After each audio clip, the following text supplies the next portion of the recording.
Hi, welcome back guys. This is your friend, Lettuce Head Fanfics. Back with amazing fanfiction. This is the series of What If Deku Had Powerful Pyrokinesis Quirk? Now before starting, please give this video a like and subscribe to the channel if you want more videos like this. Now let's get into the fanfic. Izuku's journey to heroism. Izuku was filled with anticipation as he and his mother made their way to the doctor's office. Today was the day they would discover what his quirk would be. He had dreamed of becoming the greatest hero, and he hoped that whatever his quirk was, it would impress Kaken. After what felt like an eternity, the doctor finally entered the room. Izuku struggled to contain his excitement as the doctor sat down and smiled at him. "Congratulations, kid. You have an amazing quirk." Unable to hold back any longer, Izuku jumped off the examination table, running in circles and shouting, "I have a quirk! I have a quirk!" His mother gently urged him to calm down, reminding him that he didn't even know what his quirk was yet. Once he settled down, he returned to the table, noticing that the doctor appeared a bit anxious. "Your quirk is pyrokinesis," the doctor explained. "It's a combination of your mother's attraction to objects and your father's fire-breathing quirk. Smaller quirks often combine to create something stronger, but it's rare for it to manifest like this." Izuku's heart raced with excitement. "What do I do now?" "Young man, could you step outside for a moment? I need to speak with your mother about something important." After receiving her nod of approval, he left the room with a nurse. In the other room, the doctor turned to Inko with a serious expression. "Mrs. Midoriya, there's something important you need to know about his quirk." Inko listened intently, her brow furrowing in concern.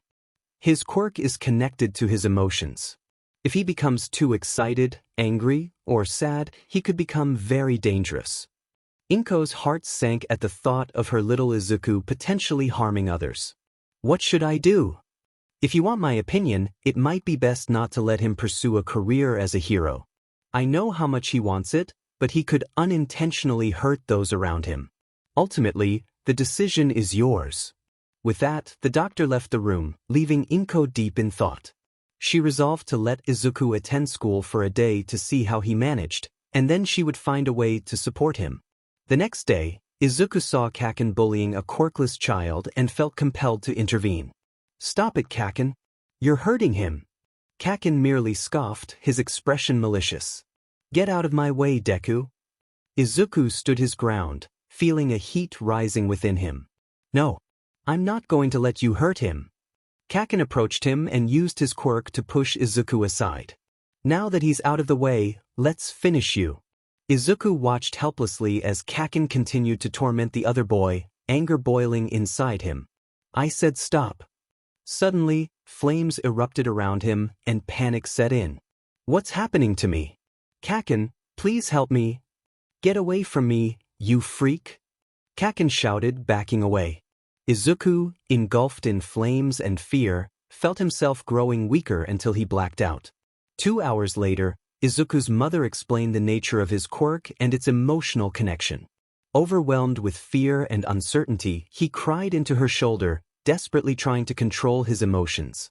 He wondered if anyone would forgive him, if they would be afraid of him, and what Kaken would think.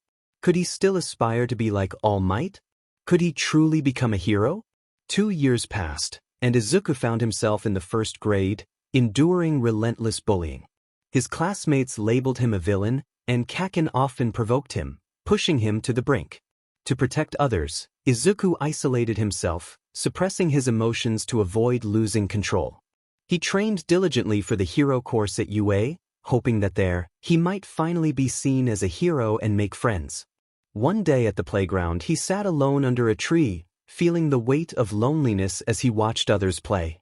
Just then, a sweet voice broke through his thoughts. "Hi." He looked up to see a girl with brown bobbed hair and a warm smile. It was the new student. He had avoided speaking to her in class, fearing he would ruin her life. "Hello," he replied, curious about her approach. "Why are you sitting here alone? Isn't there anyone you want to play with?" "No. They don't want anything to do with me because of my quirk," he explained, feeling a mix of sadness and resignation. I have a quirk that makes me lose control if I get too excited. If I'm too angry, sad, or happy, everything around me catches on fire. So, please, don't ruin your life trying to be my friend. Why would that scare me? She asked, her eyes shining with determination. I don't care if you have the most dangerous quirk ever, I want to be your friend. And you won't change my mind. Izuku was taken aback, tears of joy welling in his eyes. For the first time, he felt the warmth of friendship. He stood up and hugged her tightly.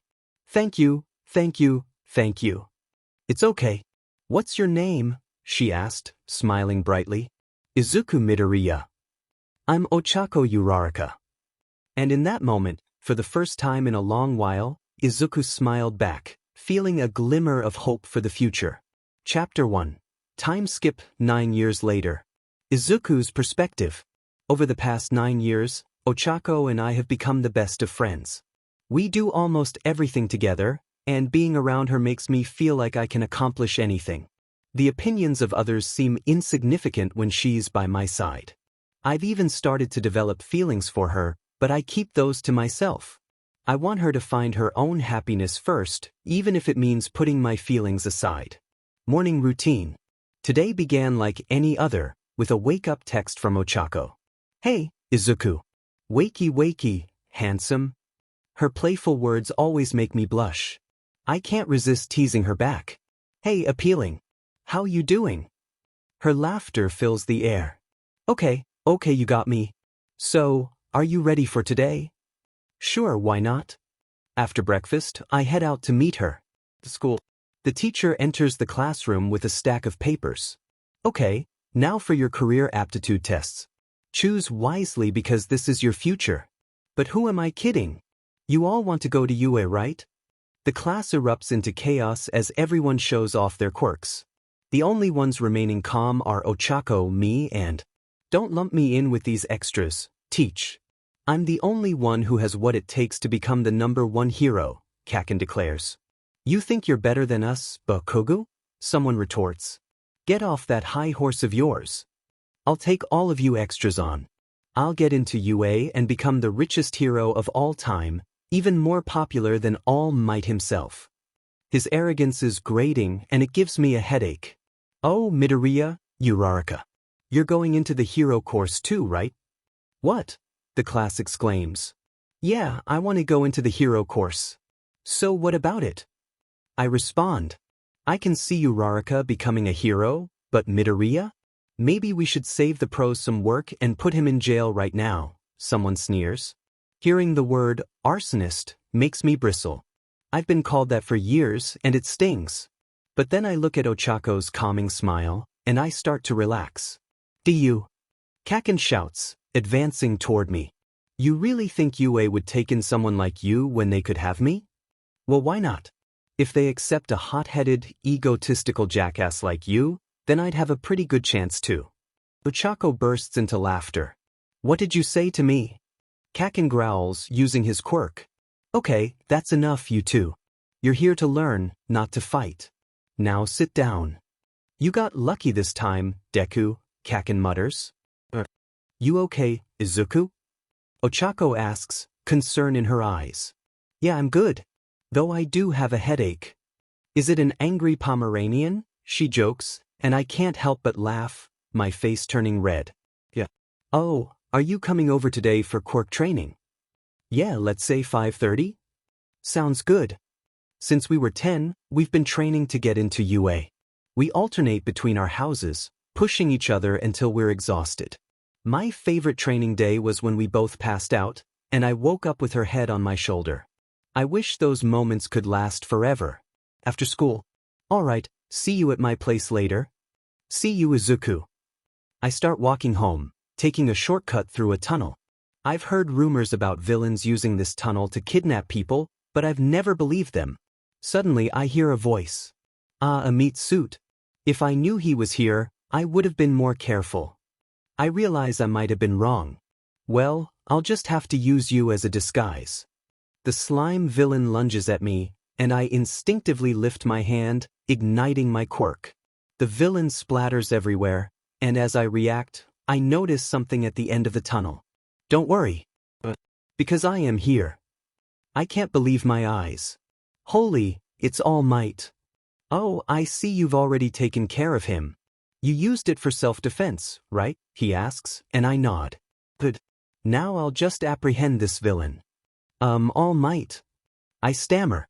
I'm sorry if I'm wasting your time, but can you sign my notebook? Of course. Anything for a fan. He takes my notebook and glances through it. This is very impressive. You know your heroes well. You're going into the hero course, aren't you? Yes, sir. I want to become the greatest hero ever. Ha, that's what I like to hear from the new generation of heroes. I look forward to working with you in the future, young man. He hands back my notebook and leaps away to the police station. I glance at the time and realize I need to hurry since Ochako should be on her way. That was incredible. I met All Might, and he said he looks forward to working with me. I have to tell Ochako about this. I try calling her, but it goes to voicemail. That's strange. She never lets it go to voicemail. As I walk home, I hear a commotion nearby. My curiosity gets the better of me and I check it out. It looks like a villain attack, but something about this villain seems familiar. Oh no, it's the sludge villain from before. How did he escape? No, how did he escape All Might? I heard he took a hostage, someone says. A hostage? This will make things more difficult for the heroes. I realize they can't do anything without endangering the hostage. Then I notice something about the hostage. They look familiar. I look closer only to see it's. My body starts moving and I try to get the hostage out. I throw my backpack to distract him. Then I start clawing at him with my hands ignited, careful not to hurt her. Izuku, what are you doing? Get out of here before you get hurt, she urges. Like hell I'm going to do that. You're my best friend. I couldn't just sit there and watch you die. Her face begins to flush, likely from the flames. Damn it, kid. I'm going to make sure you actually die this time. He raises his fist and I prepare my arm, setting it ablaze. Hellfire SMS. He then explodes into hundreds of pieces, and I rush to check on Ochako. Hey, you okay? I ask. I'm guessing we're not going to do any training today, huh? She replies, and I chuckle at her obvious question. After being questioned by the heroes, we make our way home. She starts getting really close to me, causing me to feel flustered. WWW, what are you doing? I stammer. Her face turns red too. Sorry, I'm just kind of shaken up, so I thought I'd stay close to you. You know? To feel safe. I calm down a little. It's okay. I don't blame you. I'd be a little shaken up too if I were in your situation. As we approach our stop, a very skinny blonde man appears. Excuse me, young man, may I speak to you for a moment? He doesn't seem like a villain, but I still keep my guard up. I tell Ochako to go on without me, assuring her that I'll be fine. So, what did you want to talk to me about? I ask, still watching him closely. I wanted to talk to you about that villain attack. I saw how you took down that sludge villain. That was very impressive. But why did you run in like that? It was pretty reckless. I know, but I wasn't even trying to run in there. My legs just started moving on their own. Once I saw Ochako in there, I couldn't think. I wanted to save her, so I guess my body went on autopilot to be a hero, even if it was just for a moment. And now that she's safe, I feel accomplished. The blonde man smiles at me. That's exactly what I wanted to hear. That's what I expected from the new generation of heroes. Something clicks in my mind after he says that. What I expected from the new generation of heroes. All Might said that earlier today. And his voice. It even sounds like, are you? He begins to inflate and transforms into All Might. Yes, it is I, the #1 hero. What happened? It's a long story, but the short version is, he lifts his shirt to reveal a scar. I got this from a villain fight 5 years ago. I lost my stomach, and half my respiratory organs were damaged. I can only do hero work for 5 hours a day now. The rest of the time I look like this. Well, that's unsettling. He laughs at that. Yeah, but it's not like I go showing it around to just anyone. But now, to the reason I'm here. He looks at me seriously. I nod for him to continue. I'm not invincible, as you saw. I needed to find someone to carry on my legacy. Some say that the greatest heroes in history acted without thought, as if their bodies acted on their own. And today, I saw the makings of that hero.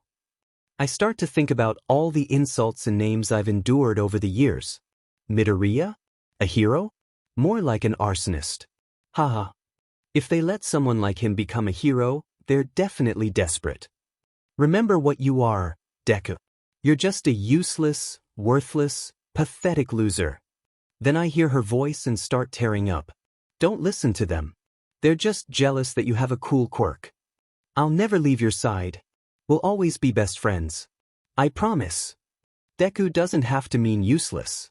It sounds like the word for you can do it. I feel tears welling up more. Young man, you too can become a hero. Those are the words I've always wanted to hear from my idol. I fall to the ground, crying.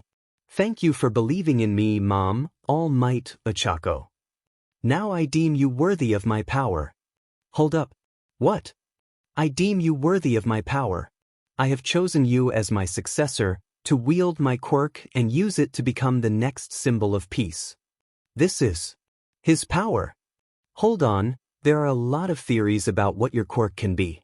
Many people suggested super strength or some kind of power enhancer. And whenever someone asks you about it, you dodge the question with a joke. Besides, giving someone else a quirk has been proven impossible. Even if it is possible, how do you? Stop nerding out. Listen, I've been looking for a worthy successor for a while now. Everyone I've come across didn't fit the bill. But you're the kind of person I've been looking for. A skinny middle schooler who throws backpacks at slime people? He looks at me straight-faced. Cough, you were saying? Your selflessness in that situation showed your character to me. Even though I met you beforehand at the tunnel, I didn't really know what kind of person you were. But now, seeing you rush into danger like that, I know you're the right person to inherit my power. Its name is One for All. One for All. This power was passed down to me like a sacred torch, cultivated to combat evil and passed down to a worthy successor. I am the 8th holder of this power. What's your name? Izuku Midoriya. Now, young Midoriya, will you accept my power and become my successor? I'll do it, I say instantly. No hesitation. Just what I was looking for. Awesome. I can't wait to tell Ochako about this. You can't tell anyone about this. Wait, I can't tell Ochako? But we tell each other everything. Listen, I understand that you want to share your secret about One for All with your girlfriend, but the more people who know, the more danger they could be in. If everyone knows, then there will be those who will stop at nothing to try and take that power from you. Oh, that makes sense. Izuku paused, realizing he couldn't tell Ochako.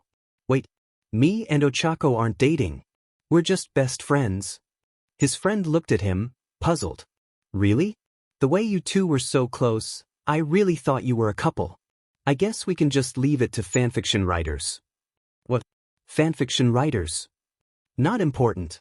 Tomorrow morning, 8 o'clock sharp. Meet me at Dagoba Municipal Beach Park. Our training begins there. Until then, young Midoriya. With that he left. Izuku thought to himself, I'll do my best to be a worthy successor of One for All. Maybe even be worthy of Ochako. The next morning, Izuku woke up to a good morning text from Ochako. Oh, so tell me more about that meeting with All Might. Hey beautif. He reread her text. She knows. Okay, Izuku. Play it off cool. Play dumb. I don't know what you're talking about. Oh, so that wasn't All Might telling you about his quirk and giving it to you? Mr. One for All? Oh no. How did you know? Oh, okay, don't be mad, but I stayed behind long enough to make sure you weren't in trouble. I was about to leave after you told him about the sludge guy, but when I saw that skinny guy turn into All Might, I decided to stay and listen to everything. I'm sorry for listening in on your conversation. I know it was an invasion of your privacy. Please forgive me. It's okay, Ochako. I forgive you. It'll take more than that to make me hold a grudge. Besides, it saves me the guilt of not telling you. Hey, since you know, do you want to train with me and All Might? We can get in more training, and as a bonus, it's with the #1 hero. Oh, sure, sounds good. Meet us at Dagoba Municipal Beach Park at 8. Oh, okay, see you there. Izuku got up, dressed, and headed to the kitchen where his mom was. Good morning, Mom. Oh, good morning, Izuku. He sat down to eat breakfast. Oh, Mom, Ochako and I are going to train at the beach later. Is that all right? Of course, sweetie. Just be careful and don't wear yourselves out too much and fall asleep on the beach. Got it. An hour later, Izuku dressed for training and packed some water bottles just in case they did quirk training that day. All right, Mom, I'm off. See you, Izuku. Be safe. I will. As he stepped outside, he spotted Ochako. Why does she have to look so good?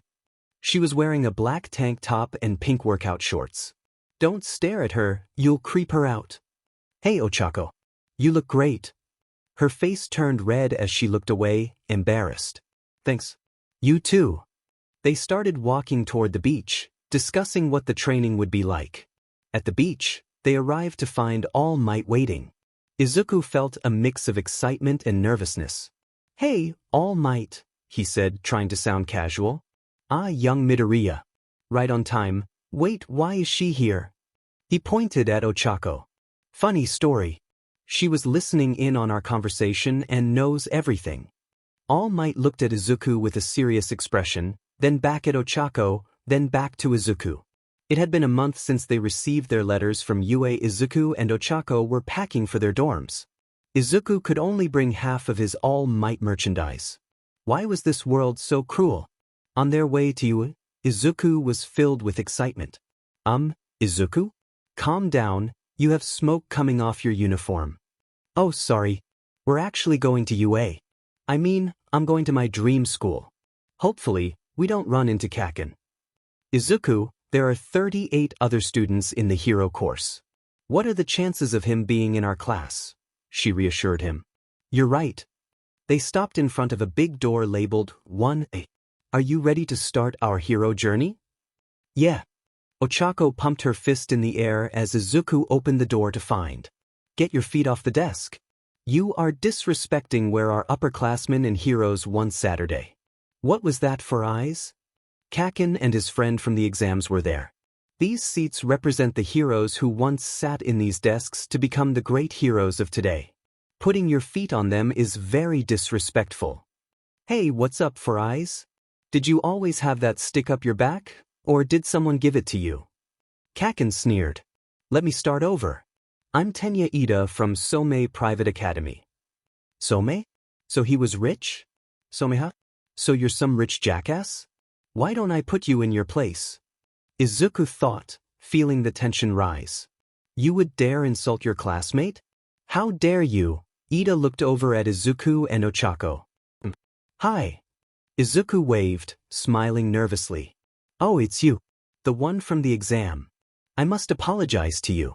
I underestimated you, and I commend you for figuring out the secret points behind the exams.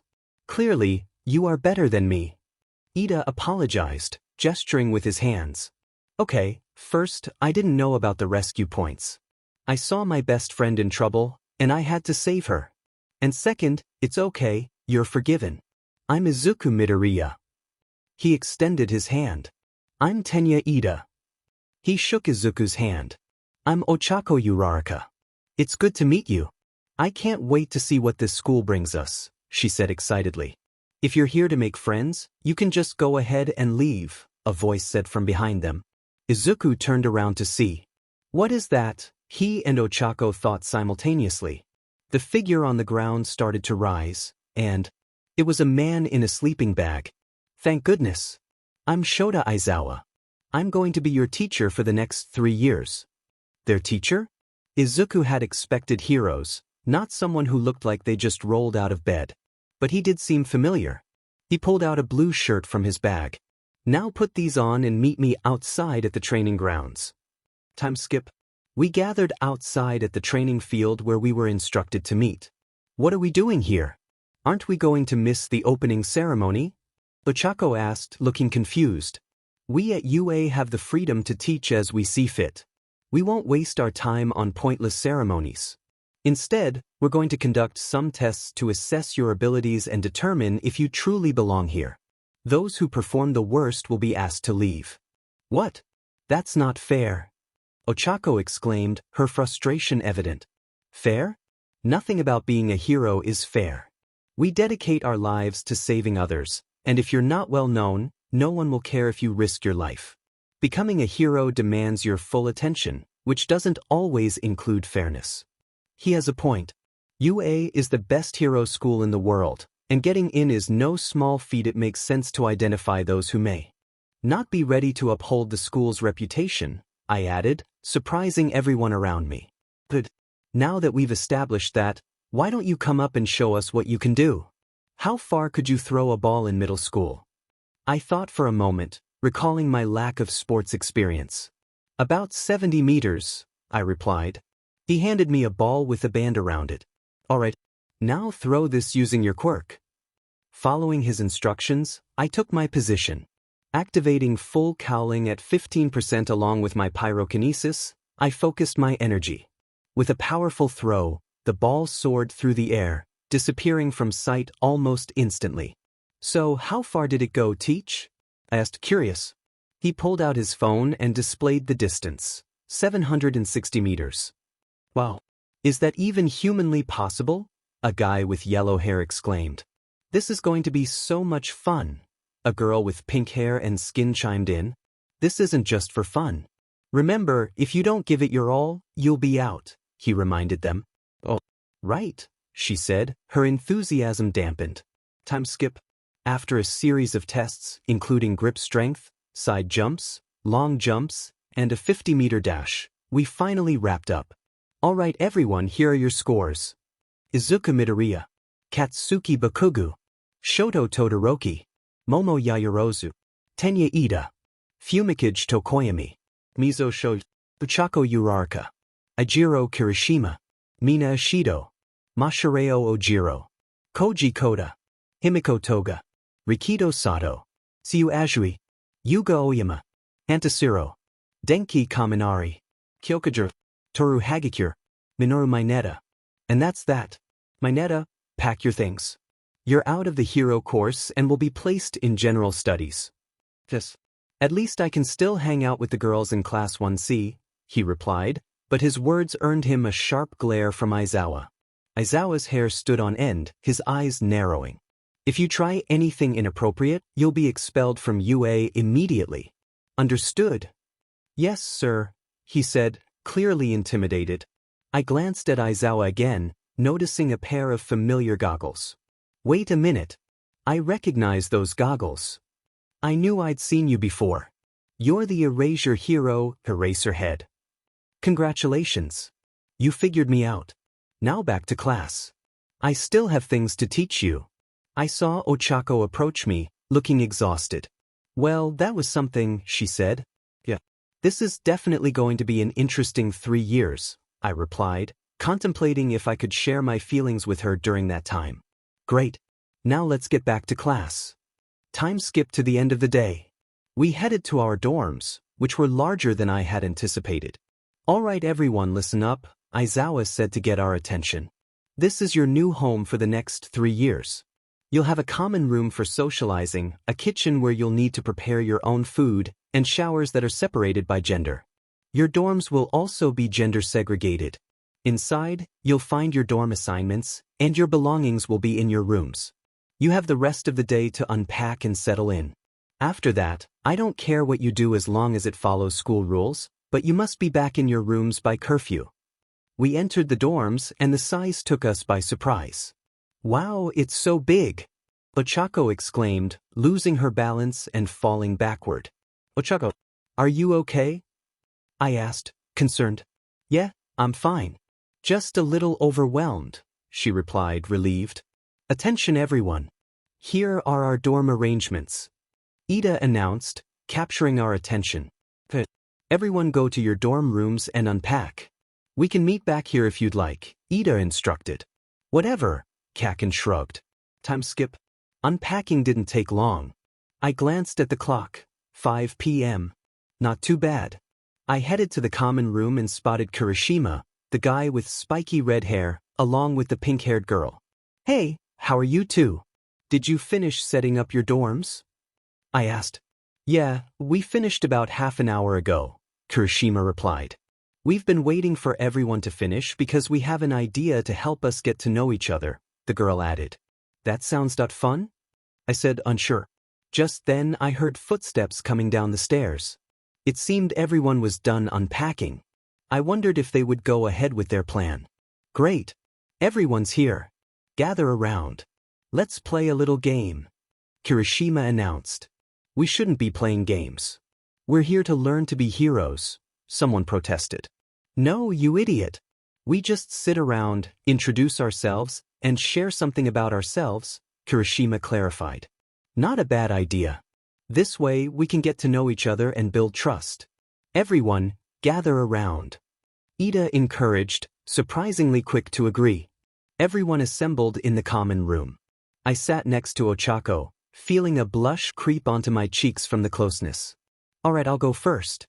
My name's Mina Ishido, and my favorite thing is dancing," she said cheerfully. "Now for me. I'm Eijiro Kirishima, and I like all things manly," he added. Mina playfully grabbed his arm. "He's also mine, so ladies, you better back off." "Calm down, babe," Kirishima replied, smiling. They seemed cute together. I wondered if I could ever have something like that with Ochako. "I'm Tenya Ida. I will enforce every rule of this school," Ida stated. "So you're a stickler for rules?" Kaken remarked, teasingly. "Well, he's not wrong." "Naomi. I'm Denki Kaminari, and I'm a ladies' man." "I'm Tsuyu Azui, you can call me Tsu. I like rain and jelly." "My name is Fumikage Tokoyami. I like darkness." "This is stupid. Katsuki Bakugou here. I'm better than all of you." "Later." Katsuki yelled before storming off. "Man, that was an overreaction," Ochako whispered to me. "Honestly, he stayed here longer than I thought he would." "I'm Himiko Toga. I like pomegranates." "I'm Koji Koda. I like animals." "I'm Rikido Sato. I'm really good at baking." "I'm Mashireo Ojiro. I'm a big fan of martial arts movies." "I'm Kyoka Jiro, and I like music." "I'm Yuga Aoyama. I would like to tell you one thing about me, but I'm afraid there are too many interesting things about me to pick just one," the blonde guy said, sparkles appearing around him. "My name is Hantasiro, and I like Spider-Man." "I'm Toru Hagakure, and I like hidden camera surprise pranks." "My name is Momo Yayorozu, and my favorite hobby is reading." "I'm Mizo Shoji. I'm a minimalist, so I don't like having a lot of things." "Shoto Todoroki." He then got up and left, giving me a cold glare. "My name's Ochako Uraraka. My favorite food is mochi." Kirishima then looked over to me. "So that just leaves you." "Okay, fine. My name is Izuku Midoriya, and I've been friends with Ochako since first grade. I also like Katsudon." "Wait, you two are best friends? You two are so cute when you talk to each other. I thought you were a couple," Ishido said. My face started feeling warm. I turned to Ochako, and her face was also red. "And I mean, yeah, we've been told that a few times, but I don't see it. I just don't get it." "Ha," she laughed nervously. That settled it. Now I knew she didn't have those feelings for me. I decided to head up to my room. Yeah. So this was fun. I'm going to my room. I started going upstairs and saw Todoroki. "Oh, hey Todoroki. What are you doing here?" I asked nervously. "I'm going to say this right now. I'm going to become better than you. I will be number one and beat you no matter what," he said as he walked towards his dorm. "I'm going to become better than you?" The only one who's ever said that to me was Kaken. But this feels different, cold and straightforward. I decided to leave it alone for now and go to sleep. Today's classes have been pretty boring so far. Present mixed English classes are confusing, and math with ectoplasm is easy. I'm just waiting for hero studies with all might. I am here, coming through the door like a normal person. Whoa, it's All Might. He really is a teacher here. He's wearing his Silver Age costume. I looked in amazement. I had now seen him in his Golden Age and Silver Age costumes. This was one of the greatest days of my life. Izuku. You're muttering, I heard Ochako say as I came out of my thoughts. Oh, sorry, I apologized, feeling embarrassed. Today we will be doing battle training. Heroes always have to go into danger, but they don't go out in t-shirts and jeans. I'm wearing my Silver Age costume as the second point of this lesson. He pressed a button, and the wall to our right opened up, revealing 20 suitcases. Before you came to UA, you submitted costume designs to costume companies. Now suit up and meet me at City Gamma. We started walking to the fake city he told us to meet him at. Look at you all. You all look so cool. Now this is what heroes should look like. Wow, Izuku. You look great. I heard Ochako's voice say. I turned around and was taken aback by her costume. Oh my god, that costume shows so much of her. Don't stare. Just give a nice compliment and leave it at that. I really like your costume, Ochako. She blushed even more. TT, thank you, I is Izuku. I appreciate the CC compliment. If you two lovebirds are done, can we get started? All Might looked at us. Lovebirds? Okay, we said at the same time. All right, let's get started. He pulled out a piece of paper. There are going to be 10 teams of 2, heroes and villains. The villains have snuck a bomb into the building, and it can go off at any minute. Don't worry, they're fake. The hero's job is to either capture the villains or capture the bomb. To capture a villain, you will use this capture tape. Wrap it around them, and they're disqualified. Got it? Great. Now for the teams. Now for round 1. He pulled 2 boxes out of nowhere. The hero team will be Team A, and the villain team will be Team D. Team D. So we'll be fighting Ida and Kaken. I'm ready for you, Kaken. Alright. The villain team will have 5 minutes to prepare themselves, then the hero team will go in and find the bomb. Everyone else, follow me to the observation room, All Might instructed as everyone left. We watched Ida and Kaken walk into the building. I saw Kaken give me a glare, and I knew right then that he wouldn't hold back. Not that I expected him to in the first place. As Ochako and I waited to be told to go in, I started to strategize on what to do. Izuku stood at a crossroads, contemplating whether to confront Kaken directly or bypass him to reach the bomb. Izuku? Are you okay? Ochako's voice broke through his thoughts, laced with concern. Yeah, I'm fine. I'm fighting Kaken. After all these years of holding back, I finally have a chance to face him. But I'm not sure if this is the right thing to do. I was thinking about just avoiding him and going straight for the bomb. Without warning, Ochako punched the top of his head. Oh, what was that for? For being foolish. I know it seems petty to want to get back at him for everything he's put you through, but this isn't the time to be the bigger person. Just don't hurt him too much, okay? She offered him a confident smile. Alright, I won't, he replied, feeling a surge of determination. Hero team. It's time for you to go in. All Might's voice boomed, signaling the start of their mission. As they entered, Izuku felt a familiar tingle, one he had recognized since he was 4 years old. Ochako, look out, he shouted, dodging Kaken's explosion and pushing her out of harm's way. There you are, Deku, Kaken sneered, his focus locked on Izuku. Ochako, go. Find the bomb and win. I'll keep Kaken occupied, Izuku urged, not taking his eyes off his rival. But Izu. No, let's go and find the bomb, he insisted firmly. Do what he says, round face, Kaken added, still glaring at Izuku. Just stay safe, she said before sprinting off. Bakugou unleashed another explosion at Midoriya, who activated full cowling to dodge it effortlessly. The two continued their dance of explosions and evasions. In the observation room, Kaminari watched with confusion. Why is Midoriya just dodging? This is battle training, right? He's trying to avoid a pointless fight with Bakugou. Even though he could easily defeat him, he's not retaliating because Bakugou is fighting for the sake of fighting, not as part of the training. Midoriya is actively trying to avoid confrontation while giving Uraraka the chance to find the bomb, Yaoyorozu explained. Very good, young Yaoyorozu, a voice acknowledged from the sidelines.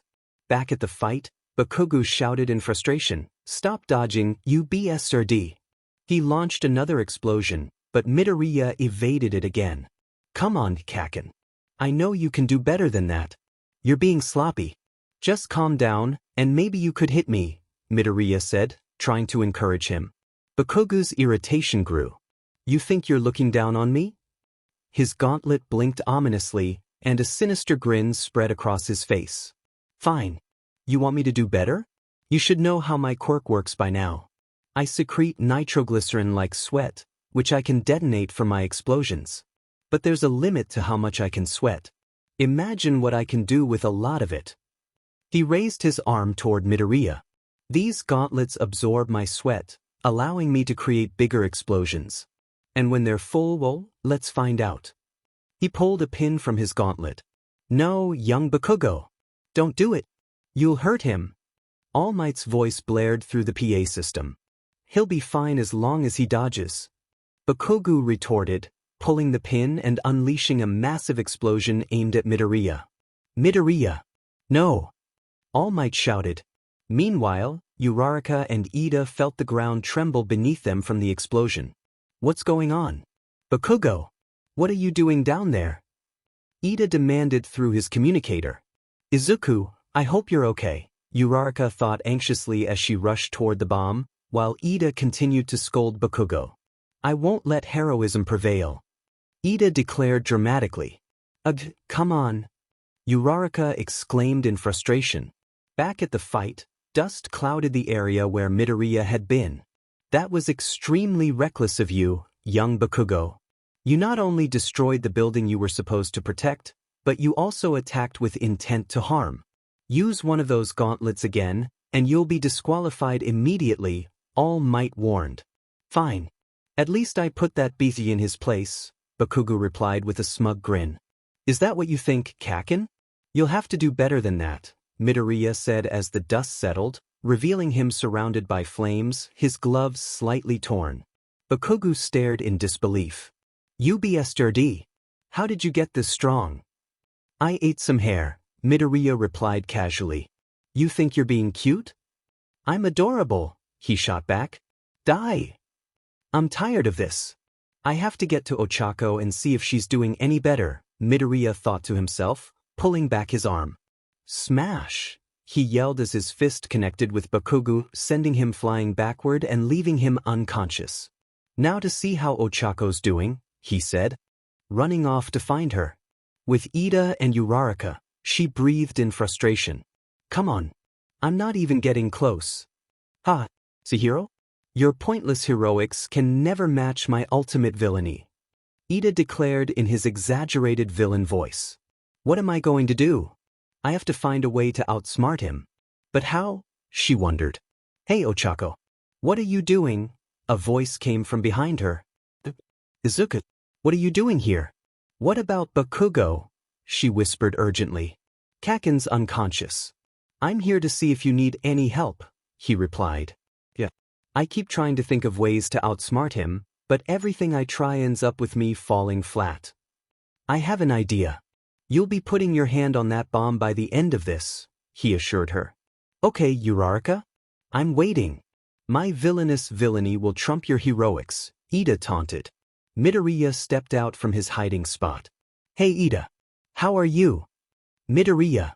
I see Bakugou has failed to defeat you." "As expected," Ida said, his tone dripping with mockery. "Yeah. I'm just here to help Ochako get that bomb." "And how can you do that when I can just move faster than you can?" "Hero team wins." All Might's voice echoed through the PA system. "What? But how?" Ida exclaimed, bewildered. "I just had to distract you while Ochako snuck up behind you," Midoriya explained. "What?" Ida turned to see Uraraka's hand on the bomb. "Hi, Ida," she waved cheerfully. "Ida, and to quote a famous line, I can't believe you fell for the oldest trick in the book," Midoriya added with a grin. "I can't believe my villainy has failed me," Ida lamented, tears welling in his eyes. As the day came to a close, everyone gathered in the common room, reflecting on the events that had unfolded. Class 1A was enjoying their time after an intense day of battle training, some on their phones, some watching television, and others socializing. Suddenly, Bakugou burst into the room. "Deku!" he shouted, his voice filled with determination. Midoriya turned to face him. "What is it, Kaken? Enjoy that win. Because it'll never happen again. I'll become stronger than you and All Might. I'll be the #1 hero, and you'll be left wondering why you could never make it." With that, Bakugou turned and headed to his dorm. Midoriya sighed. "I hope you get better, Kaken. And I'll be waiting." He then turned back to Ochako and continued their conversation. After a few days, Class 1A held a class election for president and vice president. Midoriya won the presidency but decided to pass it to Ida, believing he was more qualified. As Midoriya sat in class waiting for Mr. Izuocha, he felt excited about the special training they were going to have that day. Izuocha entered, still wrapped in his sleeping bag. "Alright, everyone quiet down. Today, we're doing rescue training.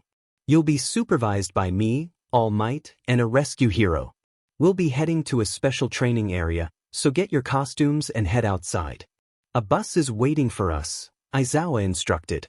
"Rescue training sounds awesome. Ochako, you'll excel at this because of your quirk," Midoriya complimented her. "Thanks, Izuku. I can't wait to see who our rescue teacher is," she replied. "I hear talking when you should be moving," Izuocha said, his voice stern from within his sleeping bag. "Sorry," they both replied. After changing into their costumes, they boarded the bus. Midoriya noticed Azui approaching him. "Hey Midoriya," she said. "Oh, hey Azui. Please call me Tsu." "Oh, visit. So what's up? I noticed something about your quirk during your fight with Bakugou. It looked like you had another quirk, one that's pretty similar to All Might's." Midoriya felt a surge of panic. "Oh, really? I never noticed." "No, the All Might's quirk doesn't have that electricity around him," Kirishima chimed in. "Thank you, Kirishima," Midoriya thought gratefully. "I guess you're right, but it doesn't matter since you were still able to beat Bakugou. I doubt he would ever become a good hero," Tsu added. "What was that?" Bakugou yelled, glaring at Tsu. "She's saying your personality is a combination of vomit and trash," Kaminari said, trying to lighten the mood. "You want to die, extra." Bakugou shot back. "Bakugou, sit down." Ida intervened, attempting to calm him. When they finally arrived at their destination, Midoriya was thrilled to see that their pro-rescue hero was 13. "Wow, it's 13. She's like my favorite hero," he thought. "Yes, class. Today we will be doing rescue training at this special facility, the Unforeseen Simulation Joint, or USJ, 13 announced. "Hey 13, where's All Might?" Midoriya asked. "He said he's running late. He'll try to get here as soon as he can," she replied, raising 3 fingers to indicate time. "Alright, everyone gather around," and just then, a purple portal opened, and figures began to emerge. "Wow, you even got fake villains," someone commented. "They're not fake. They're real," Izuocha stated as he took a fighting stance. "Wait, you're going to fight them? Your quirk isn't suited for long-term battles," Midoriya warned, but Izuocha didn't seem to hear him. "You can't be a pro if you only have one trick," Izuocha retorted, engaging the villains. Midoriya watched as Izuocha fought valiantly. "Come on, we should help him," he urged the others. Suddenly, the mist villain approached them, blocking their path. "Hello, UA students. We are the League of Villains. If you wouldn't mind, could you tell us where All Might is? We've spent so much time preparing to take him down." "Take down All Might? Impossible. How would they do that?" Midoriya thought. Then Bakugou, Kirishima, and Toga charged at the mist villain. "This won't do. You should be separated," the villain said, and the mist enveloped them, transporting Midoriya to a water-filled area. As he looked around, he saw someone ready to attack him. Just then, Tsu swooped in, wrapping her tongue around him and leaping onto a boat with Tokoyami. "Hey, Tokoyami? Are you okay?" Midoriya asked, concerned. "I'm fine, Midoriya. Just some scratches. Nothing serious," Tokoyami reassured him. "The mist guy sent us to the shipwreck zone." "Great.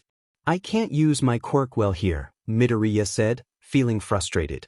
But you're here too, Tsu, he pointed out. Tsu looked confused. What about it? Your quirk works really well in the water, right? He asked. She nodded. So why would they send you here with us? It's because they don't know our quirks. That's a good point. They would have sent us to the fire zone instead, Tokoyami agreed. Exactly. So I have a plan, but I'll need one of you to carry me afterward, Midoriya explained. They nodded, intrigued. Okay, here's how my quirk works. I can use fire as long as I hydrate myself with clean water. If I don't, I'll pass out. Since I haven't used much of my quirk today, I'll boil the water. Tokoyami can then use Dark Shadow to knock out the villains while they're distracted. Tsu, you'll have to get us out of here afterward. I'll be out and Tokoyami will need to carry me. With a plan in place, they prepared for the challenge ahead. You two got that? I asked, and they nodded in response. All right, let's do it. I moved to the edge of the boat, gathering all the fire energy I could muster. What's he doing? One of the villains questioned, eyeing me warily. Get ready. We don't know what he'll do, another warned. With a surge of power, I directed the flames at the water, boiling it within moments. Tokoyami executed his part of the plan, swiftly, incapacitating the villains around us. I felt myself on the brink of losing consciousness, but I held on just long enough to see Tsu carry us to safety before everything faded to black. From Ochako's perspective, the mist villain began to spread his influence around us, and suddenly I found myself in what appeared to be the landslide zone. So that mist guy can warp us. I need to get back to the others. Hey, hero, a voice shouted. I turned to see a villain charging at me. I dodged his attacks and activated my quirk, slamming him to the ground until he was unconscious. As I started to walk away, I noticed more villains approaching. There are too many. I can only handle a few at a time. I can't outrun them, and I can't use my quirk on all of them. Suddenly, a chill filled the air. I turned to see Todoroki standing behind me. Get behind me, he instructed. I knew he could handle them, so I complied. With a swift motion, he moved his foot forward, freezing all the villains that had come at us. Thanks, Todoroki. I expected a casual response, but he remained focused, approaching one of the frozen villains. Alright, I want answers. How do you plan on killing All Might? He demanded. I won't talk. Especially not to a brat like you, the villain retorted defiantly. That's not the answer I was looking for. It must feel pretty cold in there. The human body can only withstand so much before hypothermia sets in. Luckily for you, I want to be a hero. So let's make this quick, Todoroki said, his tone icy. Wow. He's really playing it cool. No pun intended. Alright. You see that big guy over there with the brains sticking out? They're planning to use that to kill him. They said it's strong enough to do it. I don't know how, but that's all I know, I swear. I believe you. You have no reason to lie right now. Todoroki thawed the ice slightly and stepped back. Hey, I thought you said you were going to let us go, the villain protested. I never said that. I only agreed to thaw you out enough to prevent hypothermia, Todoroki replied. I rushed up to him. That was pretty cold of you, Todoroki. Pun not intended. At least we know how they plan to kill All Might. If we can stop them, we won't need him, he said, his expression serious. What's with this guy? By the way, I wanted to ask about Midoriya, he said, turning to me. What about him? I asked. Does his quirk have a limit on how much he can use it? Yeah. But I'm not just going to tell you. Why do you want to know? I replied, curious. He looked away, his expression unreadable. I have my reasons. He's so strange. I hope he doesn't plan on hurting Izuku. We reached the center and saw Izuocha pinned to the ground by the monstrous villain. Afk, he cried out in pain, noticing us. Phew. Get out of here. You can't beat him. We stood our ground, facing the light blue-haired villain with hands across his body. Some young heroes in training coming to help their teacher. I'll deal with you myself. He charged at us, but Todoroki shot fire in his direction, forcing him to dodge. That's annoying. Nomu. Kill them, the villain commanded. The creature known as Nomu charged at us, knocking us aside with incredible speed. It's fast. Just like All Might. Todoroki unleashed a barrage of ice at it, creating a wall to contain the beast. I thought we had a chance, but it shattered the ice with a single punch. It destroyed all of that ice with one blow. Maybe it is as strong as All Might. But I won't let that stop me. Todoroki, send more ice at it, I urged. He complied, launching another wave of ice. The Nomu continued to knock them away, but I needed a distraction to get behind it. The plan worked and I touched its back, causing it to float. Everything seemed to be going according to plan until it pet its fist back and slammed down, using the force to propel itself back to the ground. The shockwave sent Todoroki and me flying, forcing me to release my grip. You can remove gravity from something, I see. How annoying. No. Kill her, it growled. It charged at me and I dodged its first attack, but the second sent me crashing into a tree. Gasping for air, I struggled to regain my breath as the Nomu approached again. It lifted me off the ground and slammed me down, pain radiating through my body. I fought against the urge to succumb to unconsciousness. As I lay there, I saw the Nomu raise its fist, ready to finish me off, when suddenly I heard a scream. Izuku's perspective returned as I regained consciousness, realizing we were back at the center. I saw the monstrous creature battling Todoroki and my heart raced as I watched Ochako get flung toward a tree and then picked up, the creature beginning to crush her. Rage surged within me. I activated full inferno and charged at the Nomu, shouting in defiance. I punched the monster in the face, but it barely flinched. Nice try. But Nomu here was designed with shock absorption. Even if you manage to hurt it, it has super regeneration. This is the ultimate weapon against All Might, the villain taunted. Shock absorption? This is bad. The Nomu grabbed my arm and threw me aside. I landed near the staircase and looked back up, filled with unbridled rage as I saw it lift Ochako by her head, preparing to crush her. I screamed and unleashed a blast of fire, forcing it to release her as it stumbled back. I rushed to Ochako's side, checking on her. Ochako! Ochako, please wake up. Midoriya's heart raced as he noticed her sporadic and heavy breathing. Anger surged within him, threatening to consume him, and then everything went dark. Surrounded by a wall of fire, Midoriya stood up and shouted, "What is happening?" The flames began to close in around him, and he let out a monstrous roar that echoed through the chaos.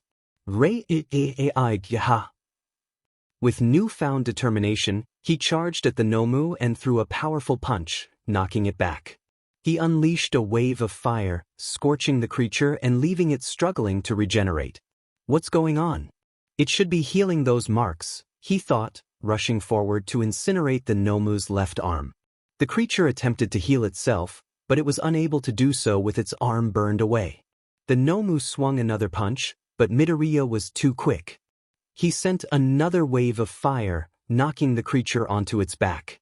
Without hesitation, he leaped onto the Nomu and unleashed flames from his mouth, targeting its face.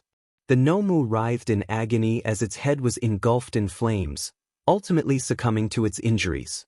Midoriya let out a triumphant roar. Bakugou, Toga, and Kirishima emerged from their hiding spots, astonished by the display. That was incredible, Midoriya. How did you do that? Kirishima exclaimed. Midoriya remained silent, his focus shifting to Shigaraki, whom he approached with a fierce intensity. Hey, Midoriya, that's enough. We won, calm down. Kirishima urged, trying to defuse the situation. Midoriya, however, swatted Kirishima away and continued toward Shigaraki. Get out of the way, nerd! Bakugou shouted, but Midoriya shot him an angry glare before rushing forward and delivering a powerful right hook that sent Bakugou flying.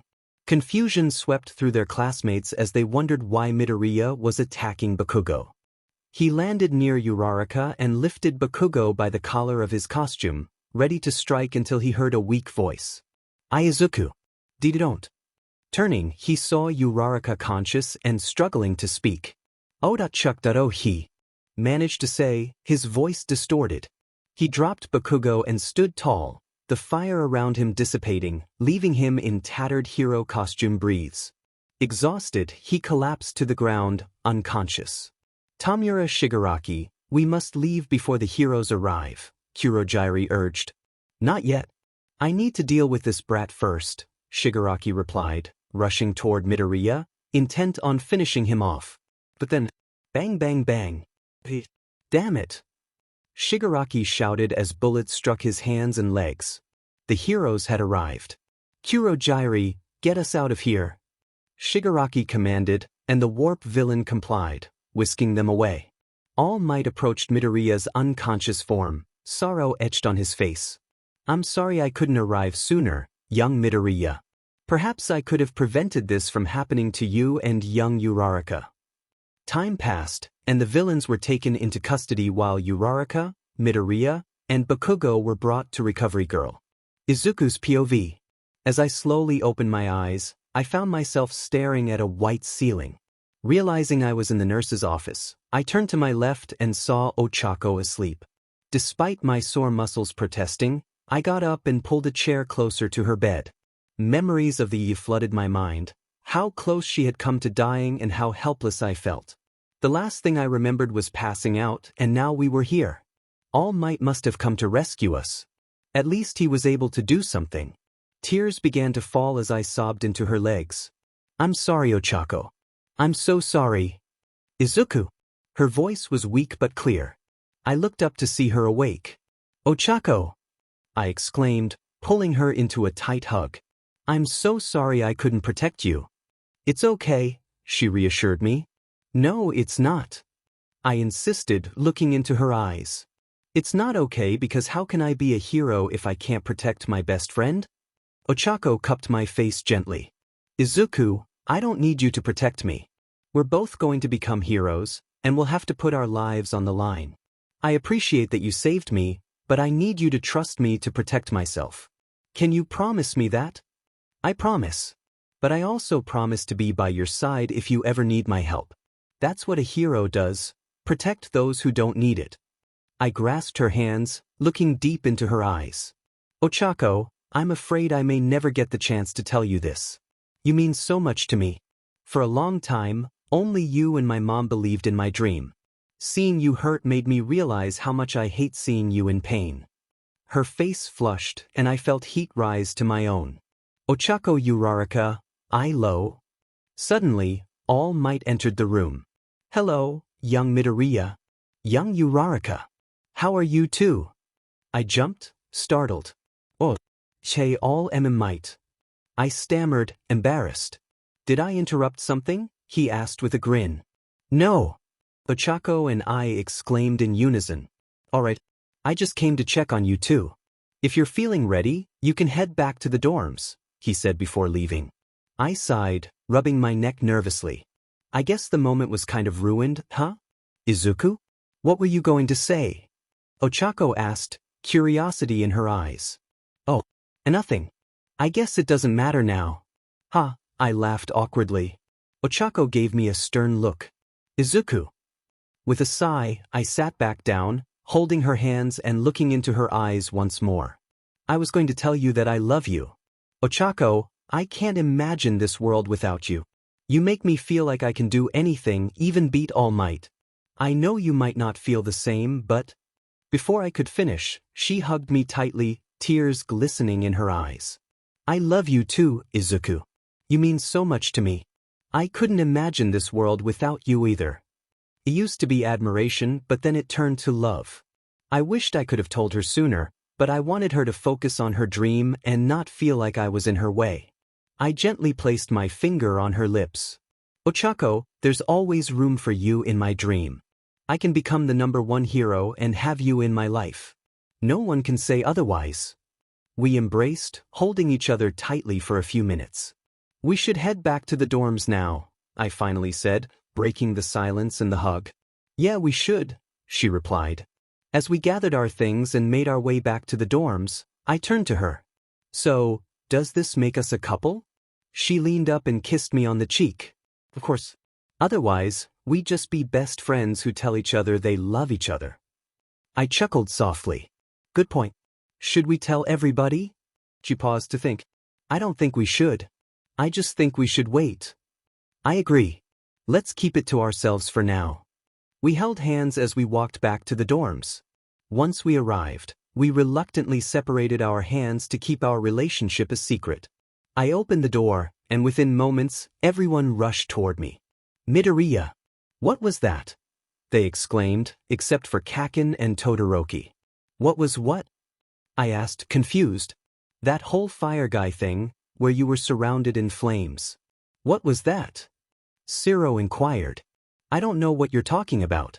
All I remember is blacking out after seeing Ochako close to death's door. Ashido pulled out her phone and handed it to me. I recorded the whole thing. From when you were surrounded by fire to when you passed out. I pressed play and what I saw shocked me. I was engulfed in flames, attacking the Nomu fiercely.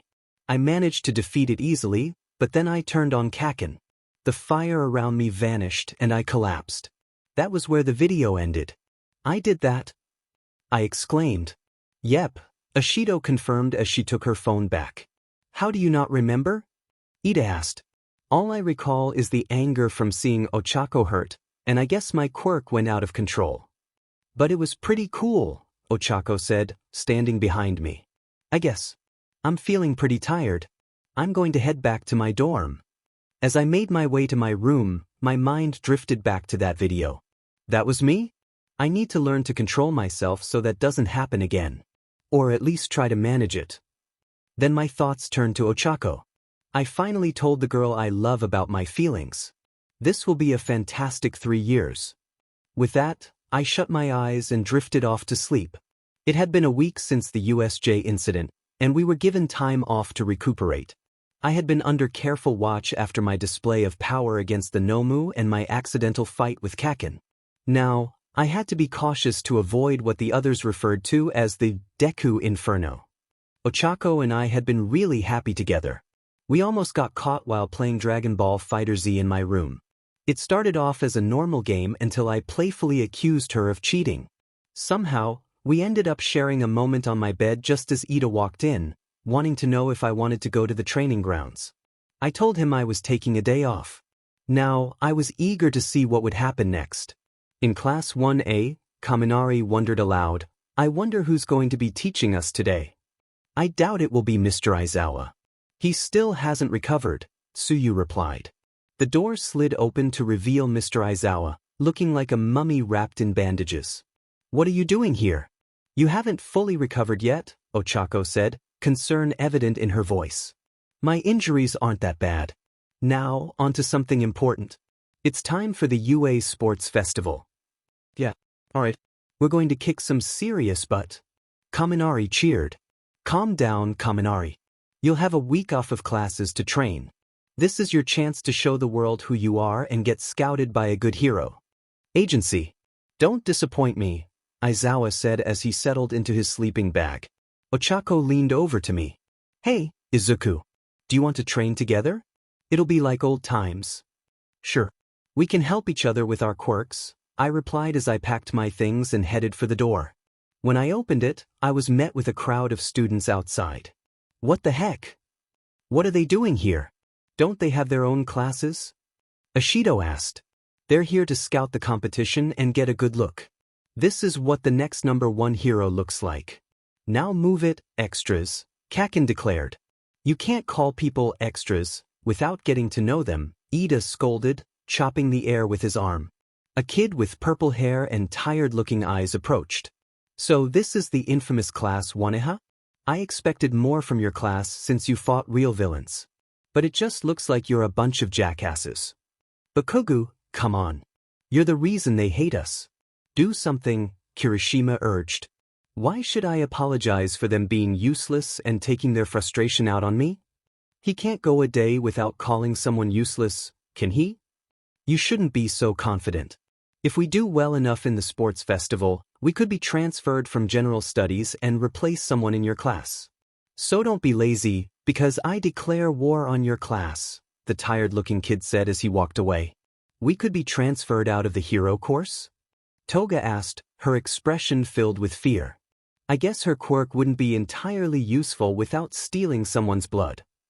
We trained non-stop for a week, only stopping for lunch and sleep. Now, it was time to show what Class 1A was made of. Oh man, I wish we could have worn our costumes, Mina complained.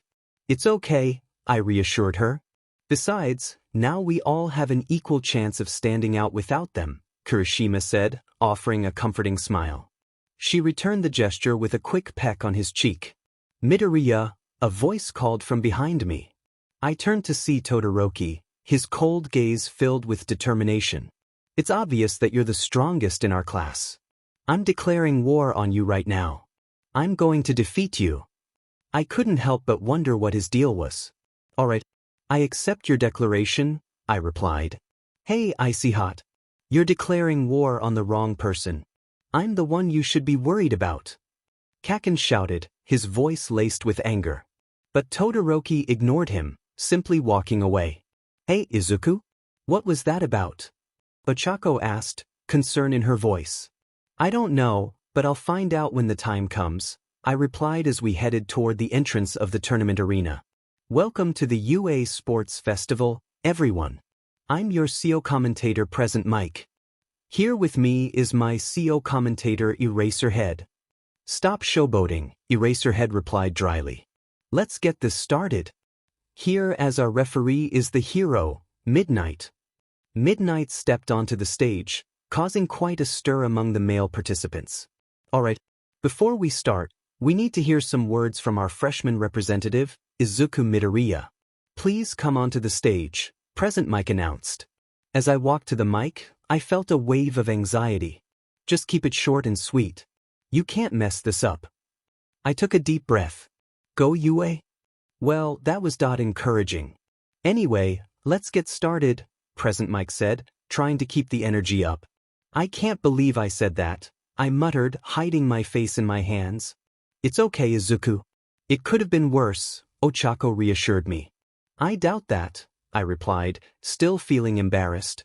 Let's spin the wheel to see what our first event will be, Present Mike said, and a large wheel began to spin. It finally stopped on obstacle course. Alright, our first event will be an obstacle course. You will race through a 4-kilometer-long course around the festival stadium. You can use your quirks as much as you want to win, as long as you stay on the course. The first 42 participants to cross the finish line will move on to the second round. We gathered at the starting line of the obstacle course. Alright, let's get this started. Present Mike yelled as the doors to the course opened. There were too many people in front of me, but that was part of the challenge. Ochako, this is the first obstacle. Use your quirk to get out. I called out. Alright, she replied, activating her quirk. I activated full cowling, leaping over the crowd. I noticed a few others had the same idea, and I spotted Todoroki in the lead. Just as I was about to catch up, the ground began to shake. Emerging from the ground were the 0-pointers from the entrance exams. The first obstacle is getting past the Robo-Inferno. Present Mike announced. I quickly decided to use a new technique. Blaze Rush. I shouted, rushing through the Robo-Inferno, leaving a trail of fire behind me. Izuku Midoriya takes first place, the announcer declared as I glanced back to see Todoroki freezing the robots, causing them to topple over. I couldn't slow down now. Todoroki was close behind me. I pressed on until I reached a canyon with tightropes stretched across. I don't have time for this, I thought as I prepared to navigate the next challenge. I decided to use my second technique, one I had developed during training. Although it would tire me out more quickly, I needed to push forward. Torch burst! I exclaimed, using my fire to propel myself over the canyon, soaring a little further.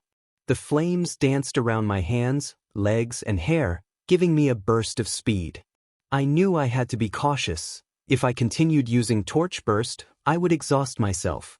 I landed on the ground and activated Blaze Rush once more. As I scanned my surroundings, I noticed a field that looked like it had been recently disturbed. The last obstacle course is a minefield. Don't worry, they're not deadly unless you trigger too many. I reminded myself to stay alert as I carefully navigated through the area. Suddenly, I heard my name being called. The Midoriya. I turned to see Kaken and Todoroki catching up to me. Feeling a surge of determination, I activated full cowling and dashed toward the finish line. I crossed it, securing first place. Izuku Midoriya is in first place, the announcer declared, and I could hear Kaken's frustrated shout in the distance. Hey, Izuku, Toga said, her eyes sparkling with excitement. That was really impressive. I handed her a bottle of water, and she gratefully took it, quickly drinking it down. Thanks. I wanted to keep that technique a secret for the festival, I replied, feeling a sense of pride. All right, if everyone's ready, let's move on to the next event, Midnight announced, gesturing toward the spinning wheel. It slowed and landed on Cavalry Battle. Our next event will be a cavalry battle. You will need to form teams of up to 4 and steal headbands from other teams. The teams gathered around, discussing the rules for the upcoming event. The points for each team will be based on your scores from the previous event, one of the organizers explained. Your points are determined by your placement. Last place receives 5 points, and each rank above that earns 5 more points than the last participant. One participant calculated quickly, so I should have 210 points. The organizer continued, and first place is awarded a staggering 10 million points. A gasp of surprise echoed through the crowd as everyone turned to look at the speaker. Now, here's what you need to do with your teams. Each team must have a rider. With a bright smile, Hatsum approached us, her enthusiasm evident. First place, she exclaimed, her voice ringing out beside us. You're the one in first place, right? My name is Mei Hatsum, and I want to be on your team. I hesitated, trying to politely decline. Oh, thanks. But I think we're fine. Come on. I want to use your fame to showcase my inventions, she insisted, pulling out a jetpack that resembled those used by heroes. After a moment of consideration, I relented. Okay, I guess you can help us. Besides, we need one more person for our team, and I know the perfect candidate. I approached Tokoyami and asked if he would join us. He agreed, and just like that, our team was complete. A short while later, Midnight announced, "All right, everyone. Let's go." We set off, gathering a few extra headbands just in case ours got taken. After we gather enough distance, we do our best to avoid any confrontation since we're targets for everyone. We manage to evade for a while until I spot Todoroki approaching us. He sends up an ice wall, blocking our path. Ochako Hatsum, use your jet boots. We might be able to go over and avoid a fight, I suggest. We can't. They're broken, Ochako replies, dismayed. No. My inventions. Hatsum exclaims. Midoriya. I hear Tokoyami call out. We need your help. Right. Dark Shadow. Tokoyami summons his quirk, but Dark Shadow is quickly pushed back by Kaminari's electricity. They must have figured out Dark Shadow's weakness. As they close in on us, I cover my right arm in flames, ready to defend. Deku! I hear Kaken's voice as he propels himself toward us. It's just me, Kaken, and Todoroki now, and they're quickly closing in. Time's up. Thank goodness. Everyone gathers to see who will advance to the next round. Our team is obviously moving on, as are Todoroki's team, Kaken's, and Shinso's. Ojiro steps up and announces he's dropping out of the tournament because he doesn't remember anything from the cavalry battle. He believes there's no honor in a victory he didn't earn. So they select a participant from the team with the next highest score to take his place, a guy named Tetsu. Alright, the final event will be a 1v1 fighting tournament. Here are the brackets, the announcer declares. Izuku Midoriya vs Hitoshi Shinso. Shoto Todoroki vs Hantasiro. Denki Kaminari vs Yuga Oyama. Tenya Ida vs Mei Hatsum. Mina Ashido vs Himiko Toga. Fumikage Tokoyami vs Momo Yaoyorozu. Eijiro Kirishima vs Tetsu. Katsuki Bakugou vs Ochako Uraraka. Ochako has to fight Kaken? I hope she'll be okay. Alright, everyone will have a 15-minute break. Then we'll start the tournament.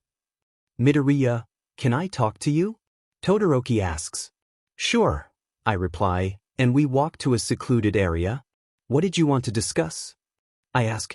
Your quirk. What kind is it? Did you inherit it from someone? Your parents? Yeah. It's a combination of my mom's telekinesis and my dad's fire breath. So your power is a mix of your parents' quirks, like mine. Have you heard of quirk marriages before? Yeah. They were used when quirks first started appearing but were deemed illegal a long time ago. Well, that didn't stop my father. He always wanted power and would do anything to obtain it. But he could never beat All Might, so he found a solution: create an offspring to do what he couldn't. He bought my mother's family to use her ice quirk for a perfect offspring. He had 3 children, but they didn't meet his standards. Then he had me, isolating me from the rest of my family. All I remember of my mother is her crying and wanting to leave. She called my left side unbearable before she poured boiling water on my face. That's why I challenge you. Defeating you will prove that my mother's quirk is all I need to become a hero, that I don't need my father's quirk. He then walks away, leaving me to ponder his words. Todoroki, I had no idea. But even still, you're limiting yourself. You can't win with only half your quirk. Now for our first round. On one side, we have the mind-controlling Hitoshi Shinso. On the other side is the flame starter, Izuku Midoriya. Your enthusiasm is annoying, I mutter. All right, let the match begin, Midnight announces. You have a pretty impressive quirk. I bet you were popular in school, Shinso says. As he speaks, memories of insults and nicknames flood back to me. Arsonist, useless, villain. Fire erupts from my back down to my arms as I activate full cowling and knock him out of the ring. Midoriya wins.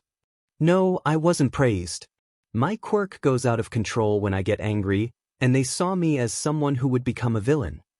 I can relate. My mind control quirk was always seen as a villain quirk among my peers. I came here to prove them wrong, that I can become a hero with this quirk. I believe you can get into the hero course. If you keep trying, I know you can make it.